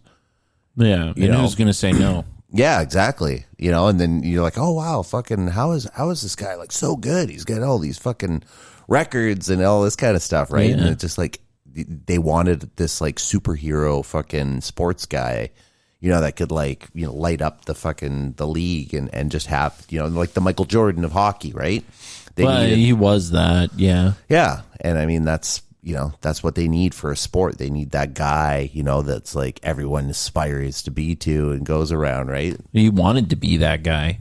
He was doing that since he was a small kid. Sure. Right? Yeah. Like he was built for it. Yeah. And maybe he didn't quite know the extent of how this stuff worked, you know, but well, because they're doing the same to him. Yeah. Here, score a goal. Well, yeah, building him up, you know, like, oh, you know, don't worry, you're going to do great out there, and he doesn't know that they're secretly going around behind people and like, hey, I'll give you $1,000 to like trip when he comes towards you, kind of, you know. It's the strangest thing. I just keep on winning. Yeah, he's like, fuck, do I ever rule, man? Yeah, I guess I am the great one. But meanwhile, it's all mob. I just thought it was interesting that it was like sports could be that fucking rigged. You know? I always kind of thought like, oh, maybe like somebody might throw a pitch or something like that, or, you know, like, oh, maybe the score was 7 and, you know, 7-9 instead of fucking 6-7 or something, Yeah. you know, like, but to say that like they could control, like they know who's going to win the Super Bowl, like at the beginning of the year, basically, like that's quite a fucking, Well, yeah, definitely the way the Blue Jays been playing. yeah. The Leafs. How can we be that bad for so long? Yeah. And then he was given examples of like, okay, like basically like I think it was one of these teams, a hockey team. He's like, they've never won the Stanley Cup or whatever. And then they got sold from where they were. It might've been like Winnipeg or something like that. He's like, the whole team moved. And it's like all the guys that are on the team are still on the team, but now they're like the Colorado fucking Avalanche or whatever, right? Yeah. And he's like, then all of a sudden, fucking first year in, they win the Stanley Cup. You know, it's like it's pretty much the same guys, Yeah. but now they're a fucking new thing. And like, oh well, how are these guys winning? Because they need to build that fan base in that area. Yeah, because it's a new team, so it's like, oh, we need to get that fan base going. We already know fucking Toronto is going to sell out every night, and they don't have to win the Stanley Cup. They've got their guys that are hardcore. They got their money, and yeah. every major place is like that. You always wonder, like, fuck, like the Red Sox or fucking whatever. Like there's always these teams that are like people have been just like, oh. They're my team, but every year they fuck it up, man. Yeah. Like I've been waiting for that team. They haven't won since the 80s, but like everyone still goes to that game and they're diehard about it, right? And the league doesn't think like, well, we don't need to fucking worry about these guys, right? We're making lots of money off of them. Number one team right now, Florida. Yeah. Florida. Yeah. Where ice doesn't survive. Yeah, somehow they just fucking magically happen to pick all the best players and get these guys on there. Like, yeah. So if what we're saying is true, then there was like one rich guy who just like really like, fuck, I hate this heat and I just love getting out of it into like the cold, and then just paid for his team to be the best. Yeah, possible. No evidence. That's just me speaking out of my ass. Mm-hmm. But like, certainly possible. Maybe I'll have to try and round up some clips from this guy for next time. But it does stand to reason, though, if true that all sports is rigged, if you bet Proline with that mindset, you should be able to breeze right through and become rich. Yeah, maybe. I mean, I think you don't really make a lot off of betting sports unless you get into the nuance, like if you're like, oh, I'm betting on this team to win, you're going to win, like, whatever you bet $500, maybe you could double it, to Okay. that, like you win your double or whatever. So if you want to win big, you got to bet big, right? So it's like, okay, well, like sure, I'm thinking yeah. these guys, and it's not guaranteed. Right, I mean, even if you're thinking, I mean, like, oh, okay, it's always scalable. It's going to be these yeah. two teams at the end, like, yeah. I mean, like, then you got to fucking imagine. I think he was given an example of like when Taylor Swift was with that guy, right, this year at the Super Bowl. Yeah. Like her boyfriend or whatever. Like they were like that was totally set up, like that they were going to win. That probably would have been a real good money bet where you're like, if I just bet on Taylor Swift's fucking boyfriend's team, like they're probably going to win the Super Bowl, right? But they would lose a lot of money because like a lot of people on a whim, right? Some people are sitting at home going, I want Taylor Swift team. Yeah. Bet for her boyfriend, whatever his name is, Swift Taylor, whatever they call him. But maybe we'll make a part of a show of it. We'll like take that Proline card and like, okay, if I were a mobster and I rigged this whole fucking thing, how would it look? And then let's see how it turns out.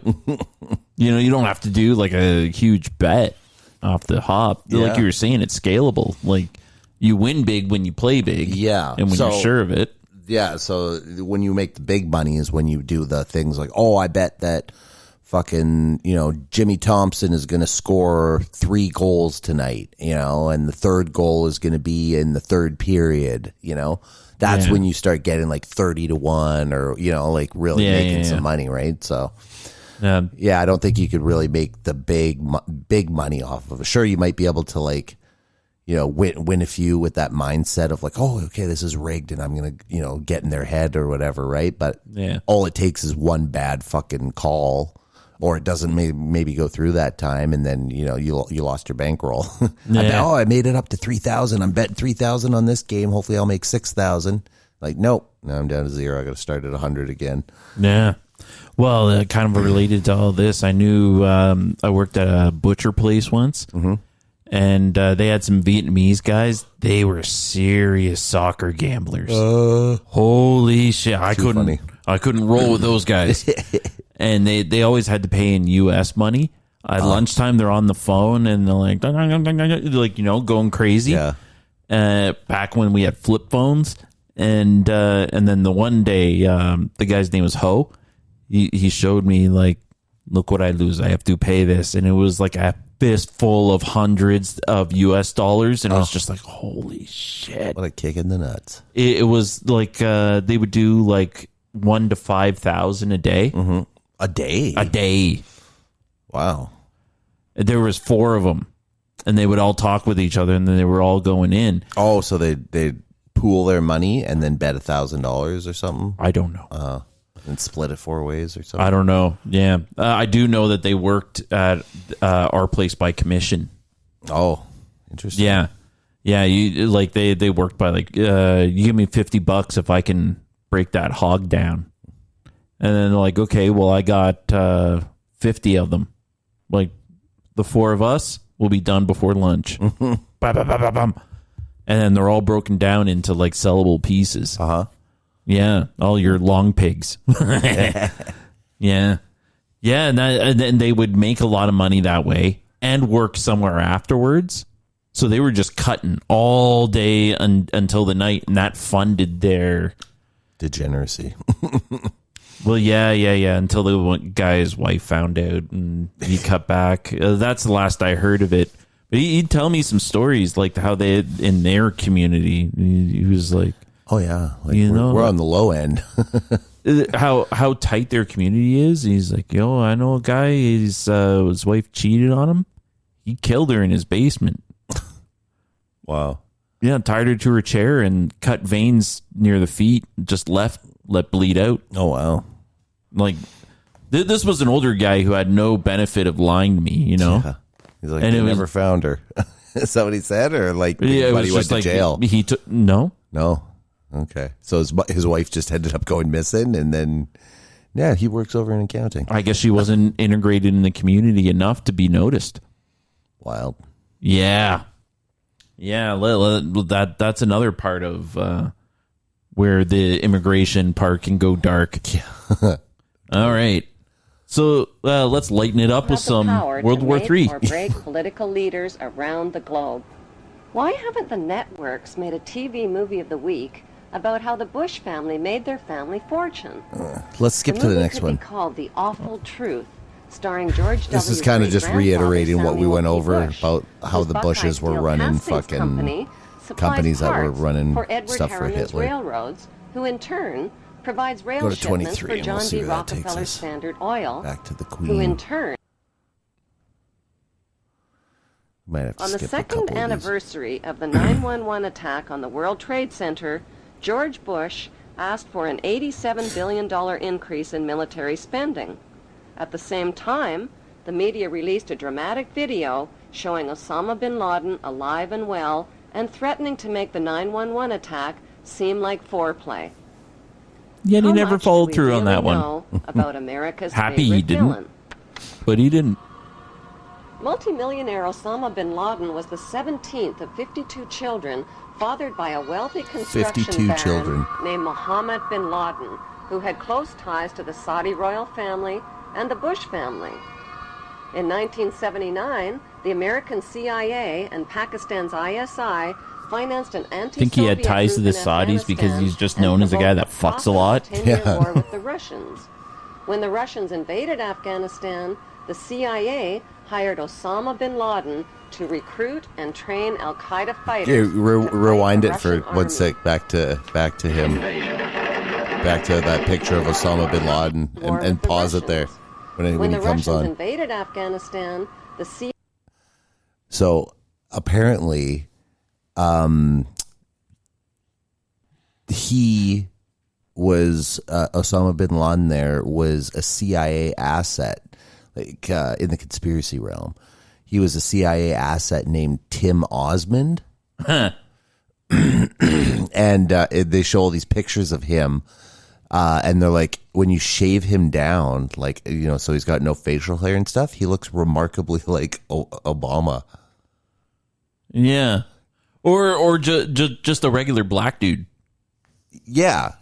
Shave his beard off, and like he's just kind of like normal dude on the neighborhood. Mm-hmm. And if you told him my name is Tim Osmond, you know, I'm African American, I'd buy that rather than was he supposed to be Pakistani, Saudi, something around that area? Who? Osama bin Laden. Oh yeah. Yeah, Supposed I think to be. he's part of the Saudi royal family, or he's connected to it or something. Yeah, and I definitely want to call attention to that they're able to pull a lot of this stuff from the CBC, as we can see in the bottom right corner. Yeah. That our Canadian news got a different level that other people didn't get because we're kind of removed from it. Like, we're not emotionally invested. Right. I would have to say is a good way to describe how we got our news. Yeah, true enough. CIA hired Osama bin Laden to recruit and train Al-Qaeda fighters to fight the Russian army. Invasion. Yeah, so I guess we could say that Russia just hasn't stopped fighting. Same as America, right? Yeah, they But just what was the love that fight shit. really all about? Not carrots or potatoes. It was about poppies. Oh, Endless fuck yeah. fields of opium poppies that provide over 70% of the world's heroin To watch and supply see the to heroin addicts American worldwide. troops guarding those fields. These are very uncomfortable issues for politicians.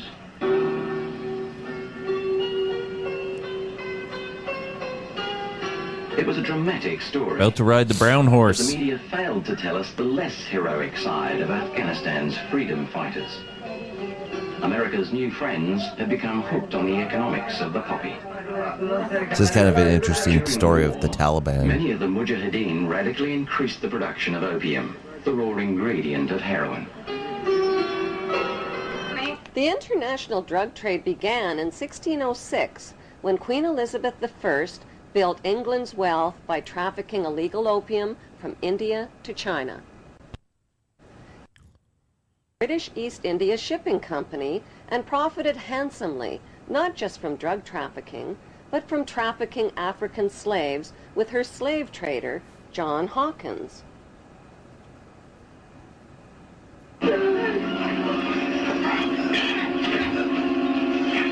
Have you ever met anybody who doesn't care too much about doing heroin through a needle? No. They're not as, like, you could guess you kind of picture them, like, all gaunt and just like, whoa. Yeah. The one guy I met was fat. Oh, really? Yeah. Wow. That's interesting.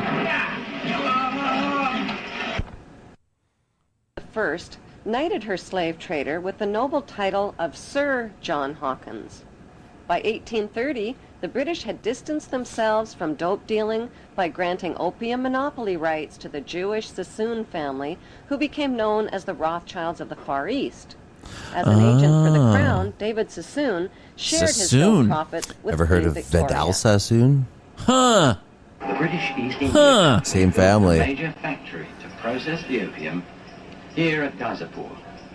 It's still a lucrative earner for the Indian government, which sells opiates to the world's pharmaceutical. Ooh, I do want to add that while I was in Cambodia, kind of like a famous picture, or they would sell it on like a metal plate, was you know that French comic Tintin? Yeah. When one of his adventures, he like peeks into an opium den, and Oh, really? like he's exclamation points like "Mon Dieu!" and there's the Chinese guys with the braids all down their Right. back, and like giving the long pipe to guys sitting on the beds. So this is what this is all kind of like foreign around. Sure, yeah. Before they had needles was for smoking it in opium dens. Yeah, they'd make it into like a ball, like Yeah. like a hash ball, and they would smoke that, and I guess people got jacked on that. The Civil War, they got it hooked on morphine when they discovered that, because they were sawing off limbs left and right. Yeah, I can imagine. Well, that was back when war, they would say it's a gentleman's war. You stand in front of the bullet, and if you don't die, you win. Yeah. So, and then they had to treat that with some morphine, and they get hooked on that, and there's heroin. Then you get that House of the Rising Sun song. Right. Yeah. So, and it's all stemming from this here was the British taking it from Afghanistan. Starting with the British, and then we know they When took the it to Chinese the banned Chinese. opium and destroyed 600 chest loads of the Yeah, the addictive Chinese drug, wanted to get rid of Sassoon it. and the British retaliated. This is how it happened. It was a financial disaster for the British. I guess those guys burning it would eventually just fall asleep where they were. Profits at stake. They retaliated with the Opium Wars of 1843 and 1858. The forces of the market were to defeat China's moral prohibition. Sassoon and the British forced drug addiction onto an entire nation, stole the island of Hong Kong, and made Hong Kong the capital of the British international drug trade. In 1872, Queen Victoria knighted David Sassoon's son, Albert Sassoon, who spread the illegal opium trade throughout China and Japan. In 1887, Sir Albert Sassoon married Aline Carolyn Rothschild and joined the pirated fortunes of the Sassoon drug cartel with the Rothschild money cartel. Today, it's business as usual for the descendants of the Sassoon and Rothschild These cartoons are also from Canadian TV. Queen Elizabeth II and Prince Charles as elite members of Britain's inner power circle. Many have been granted royal titles like Sir, Countess, Baron, and Marquis, but their many victims aren't fooled by the crowns, the titles, and the tuxedos. They have very different titles for them. Titles like liars, thieves, dope dealers, and mass murderers for the crown. No pimps? The Queen is a On the pimp other for side of the sure. Atlantic, a member For of the same sure. opium smuggling syndicate, Samuel Russell, founded Yale University's Skull and Bones Brotherhood with drug money. Exclusive members were financed into political power positions in the CIA, the U.S. Supreme Court, and the White House. When Skull and Bonesman George Bush Sr. became CIA director in the 1980s, the CIA recruited Osama bin Laden to train al-Qaeda and Mujahideen fighters in Afghanistan. The job of Osama's trainees was not just to fight the Russian communists, it was to run Afghanistan's multi-billion-dollar opium trade. Heroin, manufactured from Afghan opium, supplied $250 to $300 billion annually to Wall Street and the U.S. banks. Yeah, I believe that too. Authors Alfred McCoy and Michael Levine tied the CIA to this unholy drug alliance and received national attention when the CIA tried to suppress their books. Michael Levine became a best-selling author when he wrote about his experience of this unholy alliance. After 30 years' distinguished service with the DEA, he could write with some authority. You could look at what they did to me as an example in microcosm of Central Intelligence's actions and the State Department in This guy's like a DEA agent, so he experienced it all. You know, the drug war was something that only existed in the minds of Americans, on the streets of America, for kids like my brother, for cops who died. There was no drug war. The biggest drug dealers in the world were given a license to sell drugs to Americans to support themselves. And this continued right down from Southeast Asia, through the Mujahideen, through the Contras. Ozempic. But how was the heroin smuggled into the United States? Those are the real One of drug America's dealers, most the ones that gruesome can make secrets is money that during hand over the Vietnam fist. War, heroin was smuggled into the United States by hiding it inside the body bags of dead American soldiers. Disgraceful.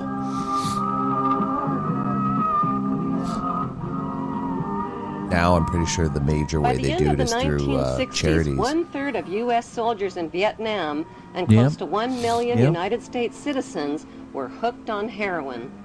Drugs So, like like, LSD, as an example, something like mescaline, UNICEF, marijuana, and you know, hashish would like, also they would have a plane, like, Yeah. let's say it's in New York and it's taken off to Zimbabwe and it's got a fucking, you know, it's got a whole load of crates and whatever. It's got food and clothes and all that. Well, the itinerary says, oh, it's driving straight to there with a stop at, you know, this little place along the way to refuel.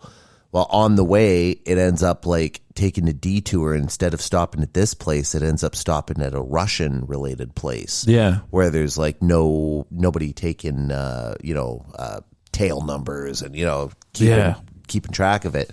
It lands there, and then the plane. This is from people who actually like fly these planes. So this is them, you know, saying what would happen. But, you know, they would land at this place that wasn't on the itinerary originally. And then forklifts would come, load on a couple of, you know, 2 or 3 fucking pallets of shit. They're all wrapped up with fucking, you know, plastic and whatever. And they, you know, they tell them, like, if this seal is broken when you arrive, like, you will be killed. Yeah. So they don't know what's in it. They just fucking fly there and then, you know, drop it off. All they know is that whatever was dropped off in that plane wasn't on their list, you know? Yeah. So they go to Zimbabwe and now fucking, you know, here they unload their pallets of stuff and somebody shows up and he's like, oh, I'm here for the blue pallet. Yeah. And that's how it goes. And like, oh, mysteriously fucking 1,000 guns were just found here in this country and they're arming rebels and no one knows how they're getting in there. Pay some locals. Like, when all these pallets drop, they're all going to be clear stretch wrap. One of them's going to be blue. You're going to get the blue one. Yeah. Don't open it or I'll kill you. Yeah. Yeah. And I was thinking to myself when I was thinking about saying that, what would you call a local Zimbabwe person? Zimbabwean? Yeah. Probably. Zimbabwean? Zimbabwean. Oh, yeah, that sounds cooler. Yeah, I like that. Okay. We'll go with that. Yeah, we'll go with that. Yeah, whatever sounds the coolest. Yeah. Anyways, I'm sure they'd agree. All right. want the streets and college campuses of America. What was bothering me is they're showing people taking pills and they're talking about heroin. Can you take heroin as a pill? War activists like Or- Aldous Huxley, Timothy Leary, Allen Ginsberg, and Bertrand Russell Like, sold that's America's Oxy, youth right? on acid rock, tripping out, and one world government. There's one Their of the think tanks. financing came from the Warburg Banksters and IPS, Institute for Policy Studies. Over 100 million doses of LSD that hit the streets of America were purchased by Timothy Leary and Alan Dulles through S.G. Warburg's Sandoz AB Pharmaceutical Company in Switzerland. Oh, Free I actually have something cool to add to that. You're aware of the band Ministry, right? The what? Ministry, the band? Oh, the band, yeah. Yeah. So, Al Jorgensen, in his history, at one point he was just kind of sick of Ministry, and this was like added like long ago. Mm-hmm. And he left Ministry. He's like, I'm done with the music thing. I'm out of it. And he moved in with Timothy Leary. And Timothy Leary, towards the end of his life and career, was just like trying anything out in needle form and giving it to him and 2 other of his buddies. Wow. And it was like that experience. He was just like, fuck this, I'm going back to music. It was that horrible. Wow. Yeah, he said it wasn't as cool as you think. It was pretty depressing. But Yeah, we I were bet. just like jamming anything he gave to us. And yeah, and you're like, oh, it's Timothy Leary. Fuck. yeah, well, whatever he gives me, I'm just going to inject it in my arm. It's got to be safe, right? Gotta be. Packages of acid were handed out not only on college campuses, Did make some good but music. at rock concerts, where musicians persuaded millions of fans to get high.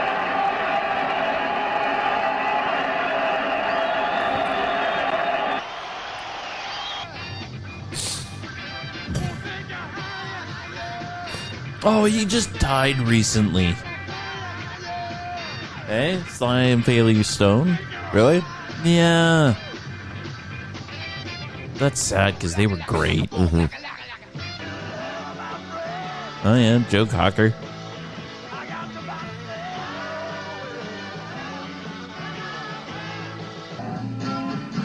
drug culture blamed parents, teachers, law enforcement, and everybody except the people behind it all, namely the Rothschild-Warburg banksters and their Committee of 300. According to Dr. John Coleman, who wrote the story of the Committee of 300, the Beatles rock group were brought to America by the Tavistock Institute. Tavistock launched the drug culture revolution in America to popularize and normalize social drug use. Through their record companies and advertising monopolies, the banksters have packaged and financed their celebrity salesmen to anesthetize, addict, and enslave billions of people worldwide with dependencies on both prescription and non-prescription, legal and illegal drugs. I think the rock star and the drug thing, it was just accidental. Caffeine to Prozac, They might have helped them do their thing. Well, you could see. I mean, like, people like Timothy Leary came in there and influenced the entire thing, right? And mouse game being fought with Gave out gave out 100 million doses of acid. Yeah, you know, like just handing them out. Symbol adopted by the drug Yeah, Jerry flower Garcia children of the used to walk 60s. around with a Vaseline container filled with LSD. Yeah, you mentioned that once. Just a dropper. Here you go. Yeah, I guess the dropper was in his other pocket. The peace symbol adopted by the drug flower children of the 60s was designed by Gerald Holtham, who was commissioned by One World Government salesman Bertrand Russell. The symbol was never designed as a symbol of peace, but as a symbol of death. It is actually a cross turned upside down with the arms broken and is used by Satanists and in Druid witchcraft. In Germany, the symbol is known as the Death Rune and is found on tombstones of Hitler's Nazi SS officers. CIA's team of ex-Nazis and Skull and Bonesmen financed and trained Osama bin Laden, who pushed the Russians out of Afghanistan by 1989. Well, that was a harsh kind of turn. The CIA then trained and installed the ruthless Taliban regime to run the booming opium trade. After a decade, the long friendship between America and the Taliban suddenly It's turned like the ugly. Taliban was the good At a guys. meeting held on December 4th, 1997 at Unocal headquarters, American oil men made a proposal to the Taliban about building a pipeline through Afghanistan. Rothschild Shell Oil and Rockefeller's Exxon Oil had invested billions in the Kazakhstan oil and gas reserves just north of Afghanistan. Have they Now done that needed yet? a pipeline Is that to a transport thing? it to the Persian Gulf. That was then. The Taliban demanded a bigger cut and turned down the proposal.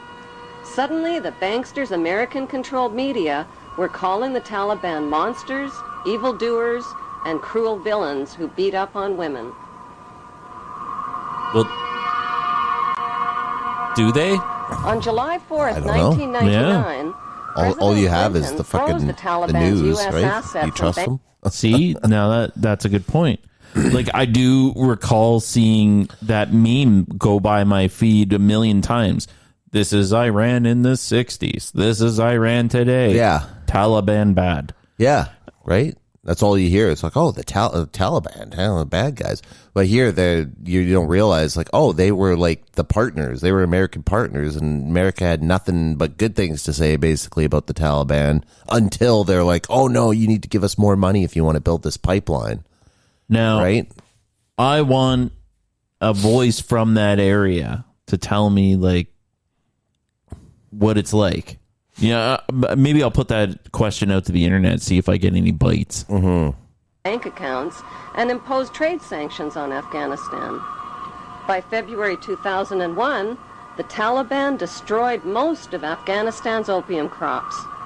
Good for In you. May, Secretary They did of State that because they're Colin like, Powell oh, if you don't want to give us the money, announced a fuck gift you, of right? 43 And million then, US taxpayers' dollars and then to the we Taliban. gave them, or they gave them He called $43 it a million reward right to there the Taliban for destroying destroying the it. opium crops.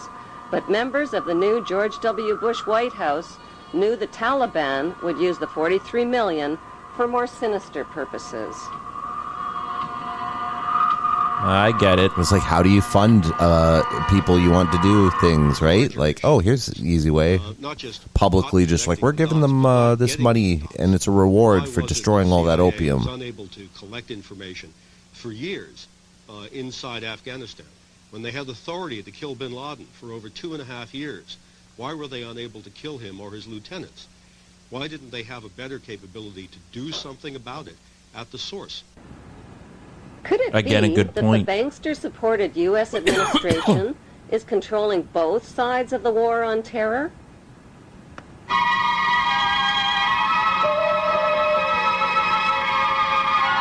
Doesn't get easier seeing that, eh? Every time I see it, I cringe. Yeah. It's fucking horrific. We'll have to go over that sometime Before because the first plane ever it's even interesting hit the watching first that tower on footage 911, a massive U.S. under the idea British and that NATO possibly troop they were buildup was already photoshopped. organized and positioned for an attack on Israel's enemies, opium-rich Afghanistan and oil-rich Iraq. And there's an old So, yeah, this is a pretty popular general conspiracy we've all been whispering about since that time. This is all bids to clear out people to do what you want in an area to get richer. Maybe we should skip to the next one. I don't think there is a next one. With no Yeah, solid this is proof of who was 20 responsible 22 for of 29 or 911, something. George Bush Jr. attacked the poverty-stricken, war-ravaged country of Afghanistan Try only skipping 4 ahead a little weeks bit. after 911. The 4 US and unavailable British military videos are dropped hidden. 12,000 bombs on thousands of buildings and homes, Yeah. pounding them into dust and rubble and killing 8,000 Afghan Why can't I see those? 20,000 more people died from war-related cold, starvation, and disease. Nobody made a big-budget TV production out of the massacre with a God Bless Afghanistan movie score. The U.S.-British war on Afghanistan left behind millions No. of starving people Oh, well, and that's all thousands right. of women who are You still can pause veiled, it. still homeless, and still penniless. Well, at least get through this one. 5 more minutes. The world's largest producer of opium, and now the world's largest producer of heroin. دې علت دا ده چې 14 کاله دلته جنگ تیر شوی، زراعت تباه شوی، شفاخانې تباه شوي، تجارت تباه شوی، تعلیمي ادارې تباه شوي، مکتبونه تباه شوي، سرکونه تباه شوي، ولږه ده، فقر ده، خلک بله چاره نه لري څه وکړي. Shit. There can never be peace and democracy in Afghanistan. Checkmate. Why? Because peace and democracy would expose and cut off corporate America's opium and heroin trade at the source. So what was the payoff for the U.S.-British war on Afghanistan? 1, the uncooperative Taliban warlords got kicked out and replaced by the cooperative Northern Alliance warlords. 2, opium and heroin production and revenues skyrocketed. 3, Afghanistan got a new leader named Hamid Karzai, who just happens to be an ex-employee of Unocal Oil. 3, America got permission to build their oil and gas pipeline through Afghanistan. And 4, the Bush administration's again. favorite excuse All right. for war. So it turns out that there's this huge culture of like, I don't know, I want to say kind of like ladyboy almost. Okay. In Afghanistan. But so it's like basically just young boys that are like bought off of poor parents and stuff like that. And then they're like kept as like kind of sex slaves for these like older men. Okay. And they pass them around at parties and stuff like that. They make them dress up like ladies and dance. And that's the thing. And then like after the dancing, after all the men have enjoyed these like boys dancing, then someone comes over and they're like, hey, what do you say you let me take this boy out to the back, you know, and they're like talking to each other. I watched this documentary about it. And it was like all like they followed this guy around. It was like the main guy of the documentary who just didn't seem to, you know, mind that people knew what he was up to. And he's like taking these people around, showing them how he procures children and stuff like that. And then he takes them around. But his whole thing was like, no, I take care of these boys and then they dance for me and my friends. And that's how he was portraying this. But then you're listening to these other guys talk and they're like, oh yeah, like, did you go to, you know, like, fucking whatever, like Ahmed's house, and he's like, oh yes, like his boy, he lets you just do whatever, he just lays there and lets you do whatever you want to him, you know, like they're having these weird conversations like that, you know.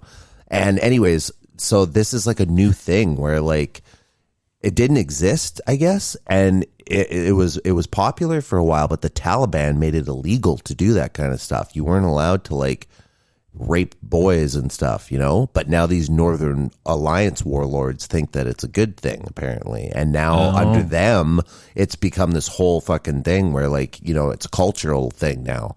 Like, there's hundreds and thousands of people who are participating in this.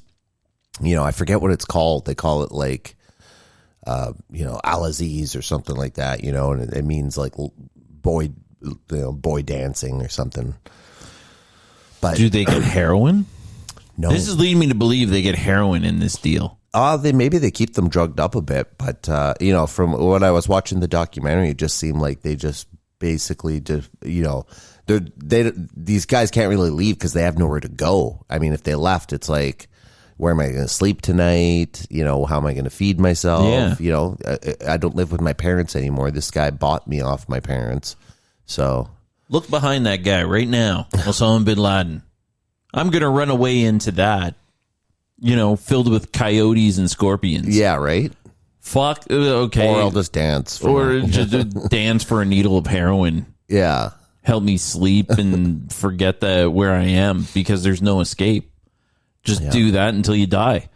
Hopefully you die of an overdose. Yeah. Ask for more and more until, or run. Yeah. Run would be the main, I don't know. Even if you die of starvation. It's easy to say that. Like, oh, fuck, I'd just run. But, yeah. Even if you die of starvation, the elements and that, like... I know, like, one day when I'm like, I miss lunch, and I'm like, oh, I'm so hungry. I can't imagine, like, fucking, you know, 2 weeks with no food. All right. Jesus.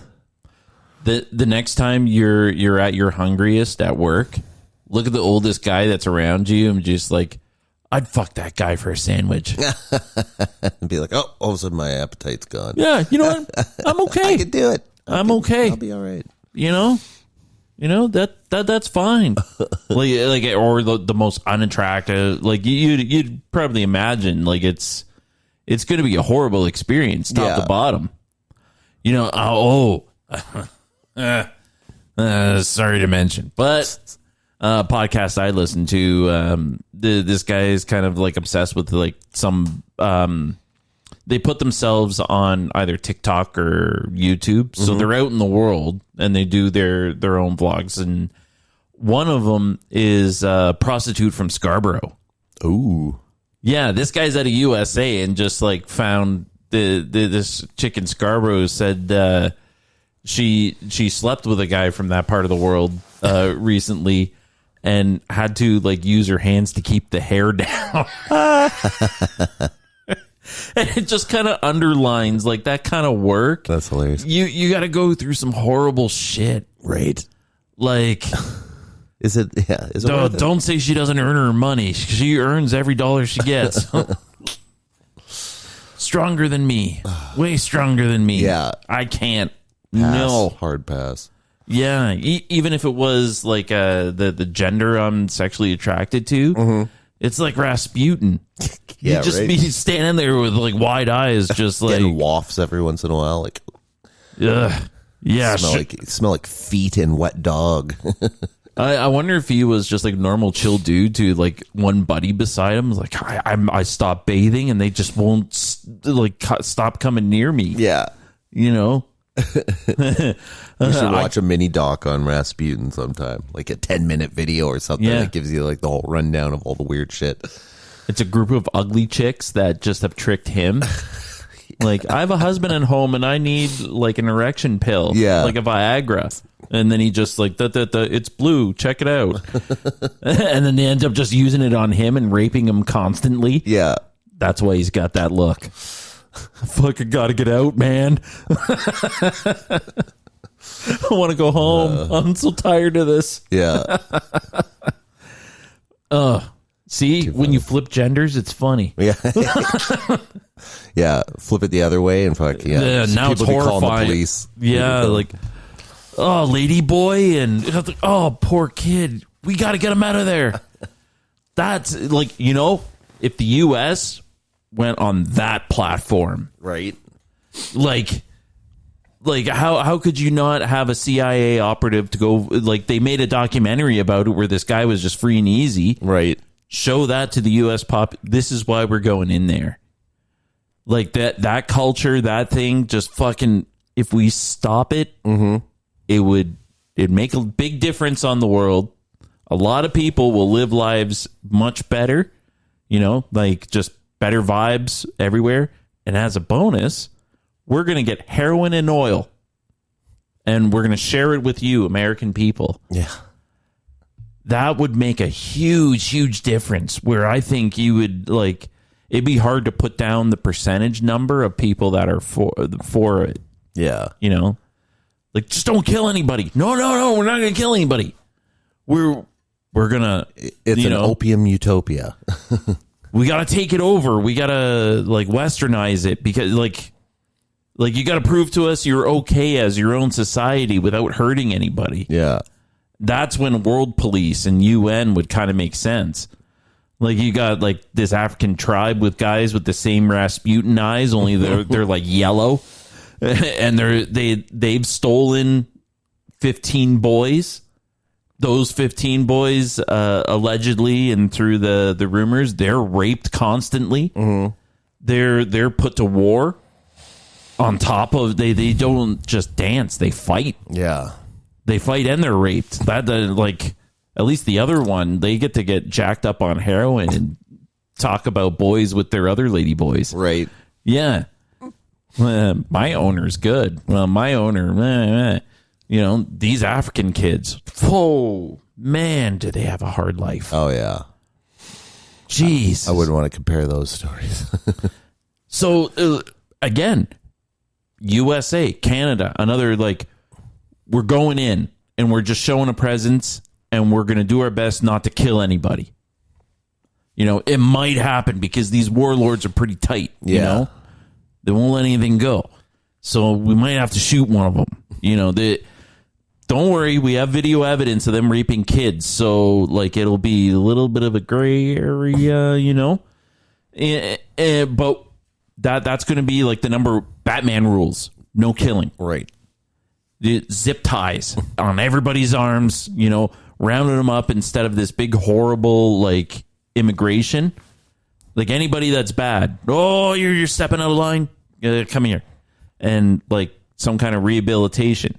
And we're going to start with no raping children. Rule number one. Rule number one across the globe. From east to west and around again. Every single human alive today and into the future will leave everybody under the age of 20. I'm just picking that number just because it's a good round number. Yeah. If you're above 20 and I found out, like, you're going to go sleep over at someone's house because, like, you're starting a relationship or whatever, your business, no matter how old they are above that age, still your business. If it's a mistake, that's a mistake you're making. You're old enough. Below that age, fucking leave them alone. Just fucking leave them alone. Let them do stuff with each other in their own age groups.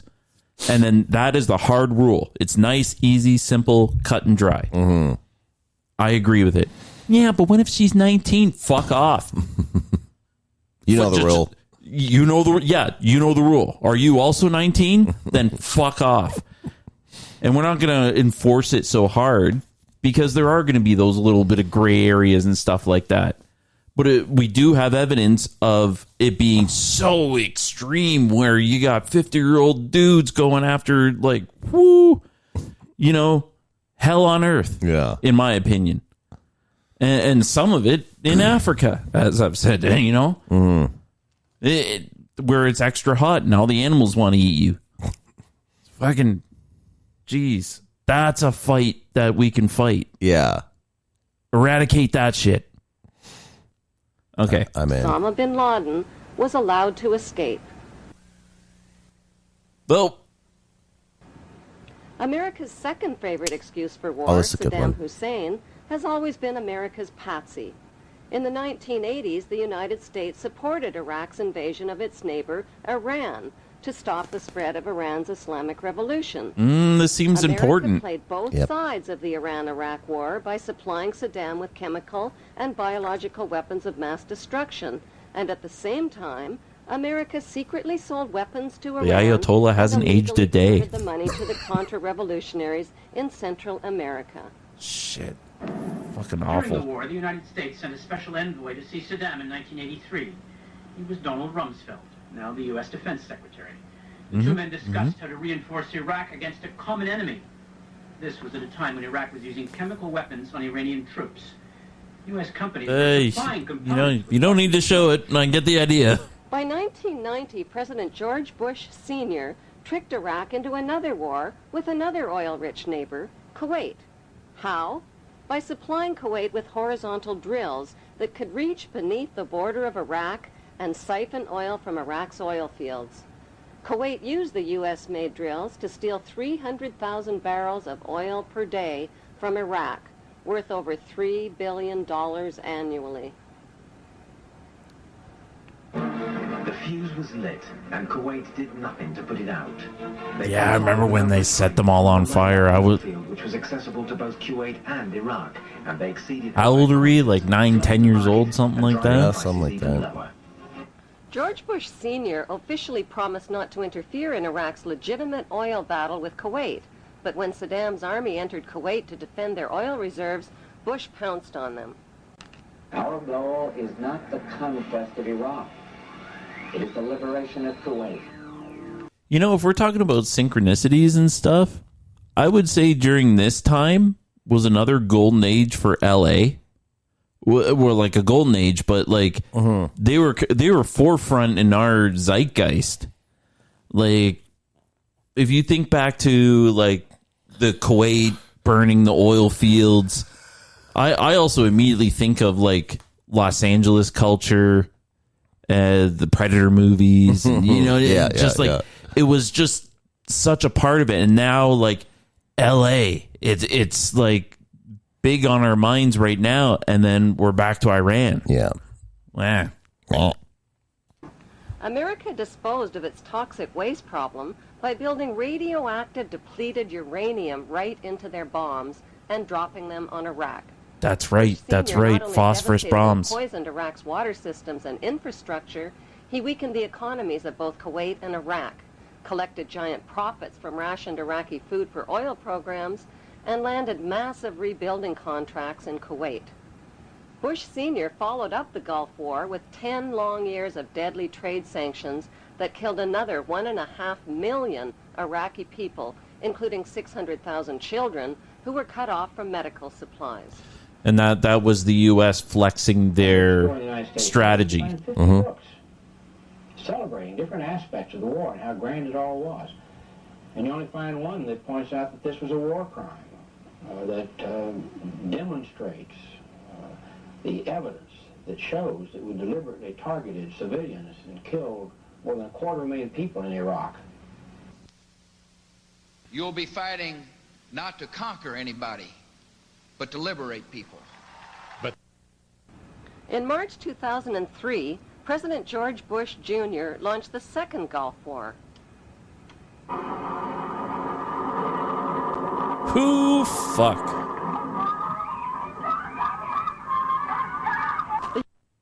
It's hard to think about that every one of those explosions is just like the force. The force in the air is like ripping people apart. Yeah.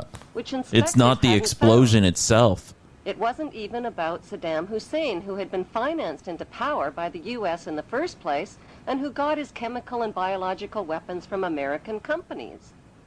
No, the U.S. wars against Iraq and against Afghanistan were about mass murder and piracy.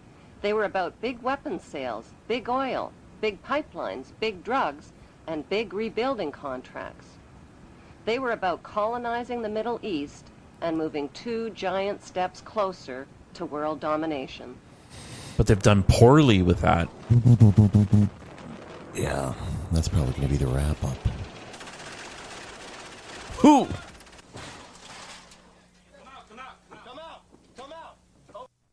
That's, yeah. I think it's just going to stop. Yeah, that'll be it, eh? Fingers crossed. Yeah, now we're going into the Y files. Which would you prefer? Eternal life? I guess it's about time to wrap it up anyways. We're pretty late. Yeah. 2.5 hours. We covered some good ground, though.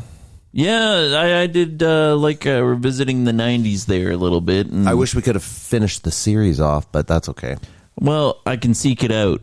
Yeah, there's a full version of the movie that's like 4.5 hours or whatever. We could catch up to the end there, but I don't think there was a huge amount of info we kind of miss at the end there. So I think we probably best to move on to The Ring of Power Part 2.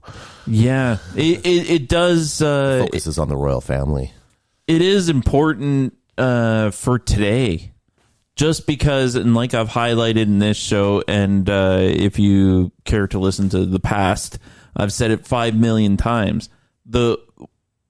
Israel invading this country, this one invading that one, it never checks out 100%. It always gives me a bad gut feeling of just like, what the fuck is really going on? Yeah, I know there's something up. You can tell. You can't put your finger on it, but you know there's something there. Yeah, if you were just honest about it. Like it would matter and it would mean something. Yeah. And then just like, hey, guess what, guys? We took these guys over. Spoils of war. Here you go. But it's being hoarded to just only certain people. So all of us on the bottom, and I consider myself on the bottom, are looking up going, what the fuck? Like, if you're going to do something horrible, it's got to be for something. Yeah. Like, don't make it in vain. No, it wasn't in vain. Look at all the stuff I have. Well, fuck you. And then hopefully there's all this shifting. Nobody dies. And we get our fuck you in and the world changes for the better. That's all we can hope for. With that, thank you, everyone. What a way to end it. Yeah. Thank you for tuning in. And we'll catch you next time on the Conspiracy Wars. All right. Catch you later.